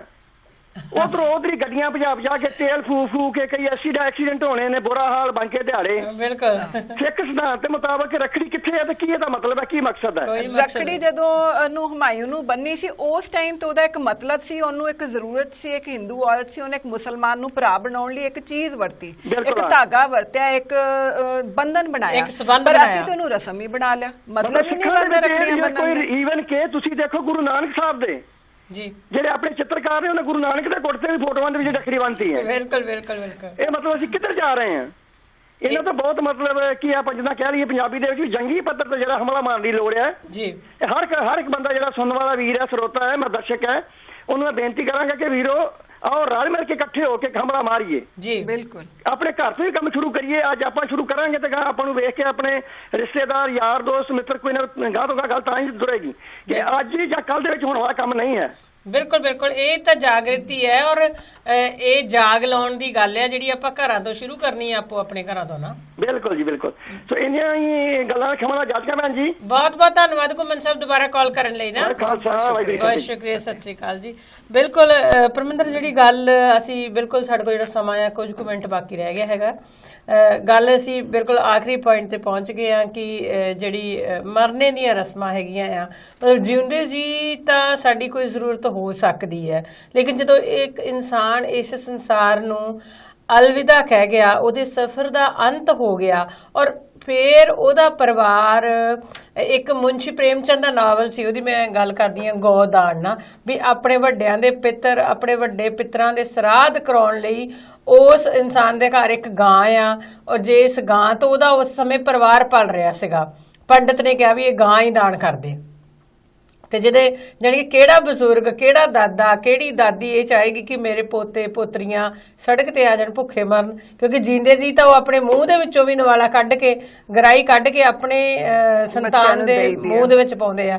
ਔਰ ਕੌਣ ਚਾਹੇਗਾ ਕਿ ਮੇਰੀ ਮੌਤ ਤੋਂ ਬਾਅਦ ਮੇਰੇ ਘਰ ਦਾ ਉਜਾੜਾ ਹੋ ਜਾਏ, ਜਾਂ ਮੇਰਾ ਪਰਿਵਾਰ ਜਿਹੜਾ ਉਹ ਕਰਜ਼ੇ ਦੇ ਬੋਝ ਥੱਲੇ ਇੰਨਾ ਕੁ ਦੱਬ ਜਾਏ ਵੀ ਸਾਲ ਲੱਗ ਜਾਣ ਉਸ ਚੀਜ਼ 'ਚ ਬਾਹਰ ਆਉਂਦਿਆਂ ਨੂੰ। ਜਿਸ ਤਰ੍ਹਾਂ ਮੈਂ ਆਪਣੀ ਪਰਸਨਲ ਗੱਲ ਇੱਥੇ ਕਰਦੀ ਹਾਂ ਕਿ ਜਦੋਂ ਮੇਰੇ ਫਾਦਰ ਸਾਹਿਬ ਦੀ ਡੈਥ ਹੁੰਦੀ ਹੈ ਤਾਂ ਬਹੁਤ ਹੀ ਬੇਸ਼ਕੀਮਤੀ ਦਵਾਈਆਂ, ਕਿਡਨੀ ਦੀਆਂ ਜਿਹੜੀਆਂ ਬਹੁਤ ਹੀ 5-5 ਹਜ਼ਾਰ ਰੁਪਈਏ ਦੇ ਵੀ ਉਹ ਇੰਜੈਕਸ਼ਨ, ਜਿਹੜੇ ਸਾਡੇ ਕੋਲ ਬਹੁਤ ਵੱਡੀ ਗਿਣਤੀ ਦੇ ਵਿੱਚ ਦਵਾਈਆਂ ਉਸ ਵੇਲੇ ਪਈਆਂ ਸੀ, ਔਰ ਅਸੀਂ ਇਹ ਸੋਚਿਆ ਸੀ ਕਿ ਇਹ ਅਸੀਂ ਕਿਸੇ ਲੋੜਵੰਦ ਨੂੰ ਦੇ ਦੇਣੀ ਹੈ। 1 ਮਹੀਨੇ ਦੀ ਪੂਰੀ ਦਵਾਈ ਸਾਡੇ ਕੋਲ ਸੀਗੀ, ਕਿਉਂਕਿ ਉਸ ਵੇਲੇ ਪਰਿਵਾਰ ਦੇ ਵਿੱਚ ਮਾਹੌਲ ਇਸ ਤਰ੍ਹਾਂ ਦਾ ਬਣਿਆ ਸੀ। ਸਾਨੂੰ ਮਤਲਬ ਉੱਥੇ ਜਾ ਕੇ ਪਤਾ ਲੱਗਾ ਜਦੋਂ ਕਿਸੇ ਰਿਸ਼ਤੇਦਾਰ ਨੇ ਉਹ ਦਵਾਈਆਂ ਵੀ ਨਾਲ ਅਗਨ ਭੇਟ ਕਰ ਦਿੱਤੀਆਂ ਨਾ, ਤੇ ਉਹ ਫਿਰ ਉਹ ਇਹ ਕਹਿ ਦਿੰਦੇ ਨਾ ਵੀ ਜਿਹੜਾ ਬੰਦਾ ਇਸ ਦੁਨੀਆ ਤੋਂ ਗਿਆ ਆ ਉਹ ਕੀ ਉਹ ਪਾ ਰਿਹਾ ਸੀ ਉਸ ਟਾਈਮ, ਕੀ ਉਹ ਖਾ ਰਿਹਾ ਸੀ, ਜੇ ਉਹਦੇ ਹੱਥ 'ਚ ਲਾਠੀ ਸੀ, ਜੇ ਉਹਦੀਆਂ ਦਵਾਈਆਂ ਸੀ, ਉਹਦੀ ਐਨਕ ਸੀ, ਉਹ ਨਾਲ ਹੀ ਸਵਾਹ ਕਰੋ। ਪਰ ਇਹਨਾਂ ਚੀਜ਼ਾਂ ਦਾ ਤਾਂ ਕੋਈ ਮਤਲਬ ਨਹੀਂ ਹੈਗਾ, ਇਹ ਸਭ ਚੀਜ਼ਾਂ ਬਿਲਕੁਲ ਬੇਕਾਰ ਨੇ। ਅਗਰ ਉਹ ਦਵਾਈਆਂ ਕਿਸੇ ਦੇ ਕੰਮ ਆ ਜਾਂਦੀਆਂ ਤਾਂ ਸਵਾਹ ਕਰਨ ਨਾਲੋਂ ਤੇ ਚੰਗੀਆਂ ਹੀ ਸੀ ਨਾ। ਮਤਲਬ ਉਥੇ ਮੈਂ ਬਾਅਦ ਵਿੱਚ ਪੁੱਛਿਆ ਵੀ ਕੌਣ ਦਵਾਈਆਂ ਚੁੱਕ ਕੇ ਲੈ ਕੇ ਗਿਆ, ਕਿਉਂ ਉੱਥੇ ਅੱਗ ਦੇ ਵਿੱਚ ਇੰਨੀਆਂ ਮਹਿੰਗੀਆਂ ਇੰਜੈਕਸ਼ਨ ਜਾਂ ਇੰਨੀਆਂ ਮਹਿੰਗੀਆਂ ਗੋਲੀਆਂ? ਕਹਿੰਦੇ ਨਹੀਂ, ਇਹ ਜੀ ਇਹ ਬਿਮਾਰੀ, ਇਹਨੂੰ ਘਰੋਂ ਕੱਢੋ ਹੁਣ, ਵੀ ਕਿਸੇ ਤਰੀਕੇ ਨਾਲ ਬਿਮਾਰੀ ਘਰੋਂ ਨਿਕਲ ਜਾਂਦੀ ਹੈ ਤੇ ਸੋਚਣ ਵਾਲੀ ਗੱਲ ਹੈ। ਹਾਂਜੀ, ਕਿਉਂਕਿ ਇਹ ਬਿਮਾਰੀ ਹੈ ਤੇ ਇਹ ਅਸੀਂ ਨਹੀਂ ਚਾਹੁੰਦੇ ਵੀ ਜੀ ਕਿਸੇ ਹੋਰ ਨੂੰ ਘਰ ਵਿੱਚ ਕਿਸੇ ਨੂੰ ਪੈ ਜਾਏ। ਔਰ ਜਿੱਥੇ ਐਨਕ, ਘੜੀ ਜਾਂ ਲਾਠੀ, ਡੰਗੋਰੀ, ਜੋ ਵੀ ਮਤਲਬ ਬਜ਼ੁਰਗਾਂ ਦੀਆਂ ਨਿਸ਼ਾਨੀਆਂ ਹੁੰਦੀਆਂ ਨੇ, ਤੇ ਜੇ ਉਹ ਸਾਂਭ ਕੇ ਘਰ ਵਿੱਚ ਰੱਖੀਆਂ ਜਾਣ ਤੇ ਇਹ ਨਹੀਂ ਵੀ ਬਜ਼ੁਰਗ ਖੋਣ ਆ ਜਾਣਗੇ ਸਾਡੇ ਕੋਲੋਂ। ਉਹ ਤੇ ਉਹਨਾਂ ਦੀਆਂ ਯਾਦਾਂ ਨੇ, ਅਸੀਂ ਆਪਣੇ ਬੱਚਿਆਂ ਨੂੰ ਵੀ ਦਿਖਾ ਸਕਦੇ ਹਾਂ ਵੀ ਆਹ ਜਿਹੜੀ ਡੰਗੋਰੀ ਸੀ, ਜਾਂ ਪਿਛਲੀਆਂ ਜਿਹੜੀਆਂ ਡੰਗੋਰੀਆਂ ਕਈਆਂ ਵਿੱਚ ਬਹੁਤ ਸੋਹਣੇ ਕੋਕੇ ਲਵਾਏ ਹੁੰਦੇ, ਜਾਂ ਕਈ ਮਤਲਬ ਸਜਾਈਆਂ ਹੁੰਦੀਆਂ ਹੱਥ ਵਿੱਚ ਫੜਨ ਵਾਸਤੇ, ਪਰ ਅਸੀਂ ਤਾਂ ਉਹ ਵੀ ਆਪਣੀ ਜਿਹੜੀ ਚੀਜ਼ ਆ ਉਹਨਾਂ ਨੂੰ ਵੀ ਆਪਾਂ ਸਾਂਭ ਨਹੀਂ ਸਕੇ ਹੈਗੇ। ਉਹ ਵੀ ਅਸੀਂ ਇਹਨਾਂ ਰਸਮ ਰਿਵਾਜ਼ਾਂ ਦੀ ਜਿਹੜੀ ਭੇਟ ਜਿਹੜੀਆਂ ਨੇ ਚੜਾ ਦਿੱਤੀਆਂ ਆ। ਫਿਰ ਉਹੀ ਗੱਲ ਆ ਜਾਂਦੀ ਹੈ ਨਾ ਕਿ ਵੀ ਅਸੀਂ ਇੱਕ ਰਸਮਾਂ ਦੇ ਪਿੱਛੇ ਲੱਗ ਕੇ, ਜਿਸ ਤਰ੍ਹਾਂ ਹੁਣ ਆਪਾਂ ਕਿਸੇ ਦੀ ਡੈਥ ਹੋਈ ਆ, ਪਹਿਲਾਂ ਉਹਦਾ ਚੌਥਾ ਕਰੋ, ਫਿਰ ਉਹਦਾ ਅਖੰਡ ਪਾਠ ਕਰੋ, ਫਿਰ ਵਰੀਣਾ ਕਰੋ, ਫਿਰ ਅਸੀਂ ਬਾਹਮਣਾ ਨਾਲੋਂ ਕਿੱਥੇ ਘੱਟ ਰਹਿ ਗਏ। ਉਹ ਪਿੰਡ ਦਾਨ ਕਰੀ ਜਾਂਦੇ ਆ, ਉਹ ਸ਼ਰਾਧ ਕਰੀ ਜਾਂਦੇ ਆ, ਅਸੀਂ ਵਰੀਣੇ ਤੋਂ ਬਾਅਦ ਅਸੀਂ ਫਿਰ ਹਰ ਸਾਲ ਅਖੰਡ ਪਾਠ ਕਰਾਉਣਾ ਸ਼ੁਰੂ ਕਰ ਦਿੰਦੇ ਆ, ਬਰਸੀ ਮਨਾਉਣ ਲੱਗ ਜਾਂਦੇ। ਇਹਨਾਂ ਚੀਜ਼ਾਂ ਦਾ ਤੇ ਕੋਈ ਮਤਲਬ ਨਹੀਂ ਹੈਗਾ, ਇਹਨਾਂ ਰਸਮਾਂ ਤੋਂ ਸਾਨੂੰ ਬਾਹਰ ਨਿਕਲਣਾ ਚਾਹੀਦਾ। ਇੱਕ ਦੇਖੋ, ਇੱਕ ਜਿਹੜੀ ਦਸਤਾਰ ਬੰਦੀ ਹੈ ਉਸ ਵੇਲੇ ਜਦੋਂ ਘਰੋਂ ਕੋਈ ਬਜ਼ੁਰਗ ਚਲਾ ਜਾਂਦਾ, ਕੇ ਪੱਗਾਂ ਲੈ ਕੇ ਆਉਣ, ਪੱਗਾਂ ਦੇ ਢੇਰ ਲੱਗ ਜਾਂਦੇ ਆ, ਪੈਸਿਆਂ ਦੇ ਢੇਰ ਲੱਗ ਜਾਂਦੇ। ਔਰ ਜਿਹੜੇ ਪੱਗ ਨਹੀਂ ਲਿਆਉਂਦਾ ਉਹ 500 ਰੁਪਈਆ ਦੇਣਾ ਜ਼ਰੂਰੀ ਸਮਝਦਾ ਵੀ ਮੈਂ ਕਿਹਾ ਜੀ ਪੱਗ ਪਤਾ ਨਹੀਂ ਤੁਸੀਂ ਇਸ ਰੰਗ ਦੀ ਬੰਨਣੀ ਕਿ ਨਹੀਂ। ਮਤਲਬ ਥੋੜੇ ਜਿਹੇ ਮਾਡਰਨ ਵੀ ਹੁੰਦੇ ਆ, ਲੇਕਿਨ ਰਸਮ ਨੂੰ ਨਿਭਾਈ ਜਾਂਦੇ ਆ ਨਾ, ਵੀ ਪਤਾ ਨਹੀਂ ਤੁਸੀਂ ਪੱਗ ਤੁਹਾਡੇ ਕਿਸੇ ਕੰਮ ਆਉਣੀ ਹੈਗੀ ਆ ਕਿ ਨਹੀਂ ਆਉਣੀ ਹੈਗੀ। ਸੋ ਮੁੱਖ ਦੀ ਗੱਲ ਜਿੱਥੇ ਇਹ ਹੈਗੀ ਆ ਵੀ ਜਿਹੜੀਆਂ ਰਸਮਾਂ ਨੇ ਸਾਡੇ ਜੀਵਨ ਦੇ ਵਿੱਚ ਪਰਮਿੰਦਰ ਬਹੁਤ ਮਹੱਤਵਪੂਰਨ ਹੈਗੀਆਂ ਨੇ। ਮਹੱਤਵਪੂਰਨ ਤੇ ਹੈਗੀਆਂ, ਪਰ ਜਿਹੜੀਆਂ ਅੱਜ ਸਾਡੇ ਲਈ ਰੋਗ ਬਣ ਗਈਆਂ, ਅੱਜ ਸਾਡੇ ਸਮੇਂ ਮੁਤਾਬਕ ਸਾਨੂੰ ਅੱਜ ਇਹਨਾਂ ਚੀਜ਼ਾਂ ਨੂੰ ਪਹਿਚਾਨਣ ਦੀ ਲੋੜ ਹੈ ਕਿ ਕੀ ਸਾਡੇ ਵਾਸਤੇ ਚੰਗਾ ਹੈ ਔਰ ਕਿਹੜਾ ਬੇਫਜ਼ੂਲ ਹੈ, ਉਹਨੂੰ ਸਾਨੂੰ ਛੱਡ ਦੇਣਾ ਚਾਹੀਦਾ। ਇਹਦੇ ਵਿੱਚ ਤਬਦੀਲੀ ਜ਼ਰੂਰੀ ਹੋ ਗਈ ਹੈ।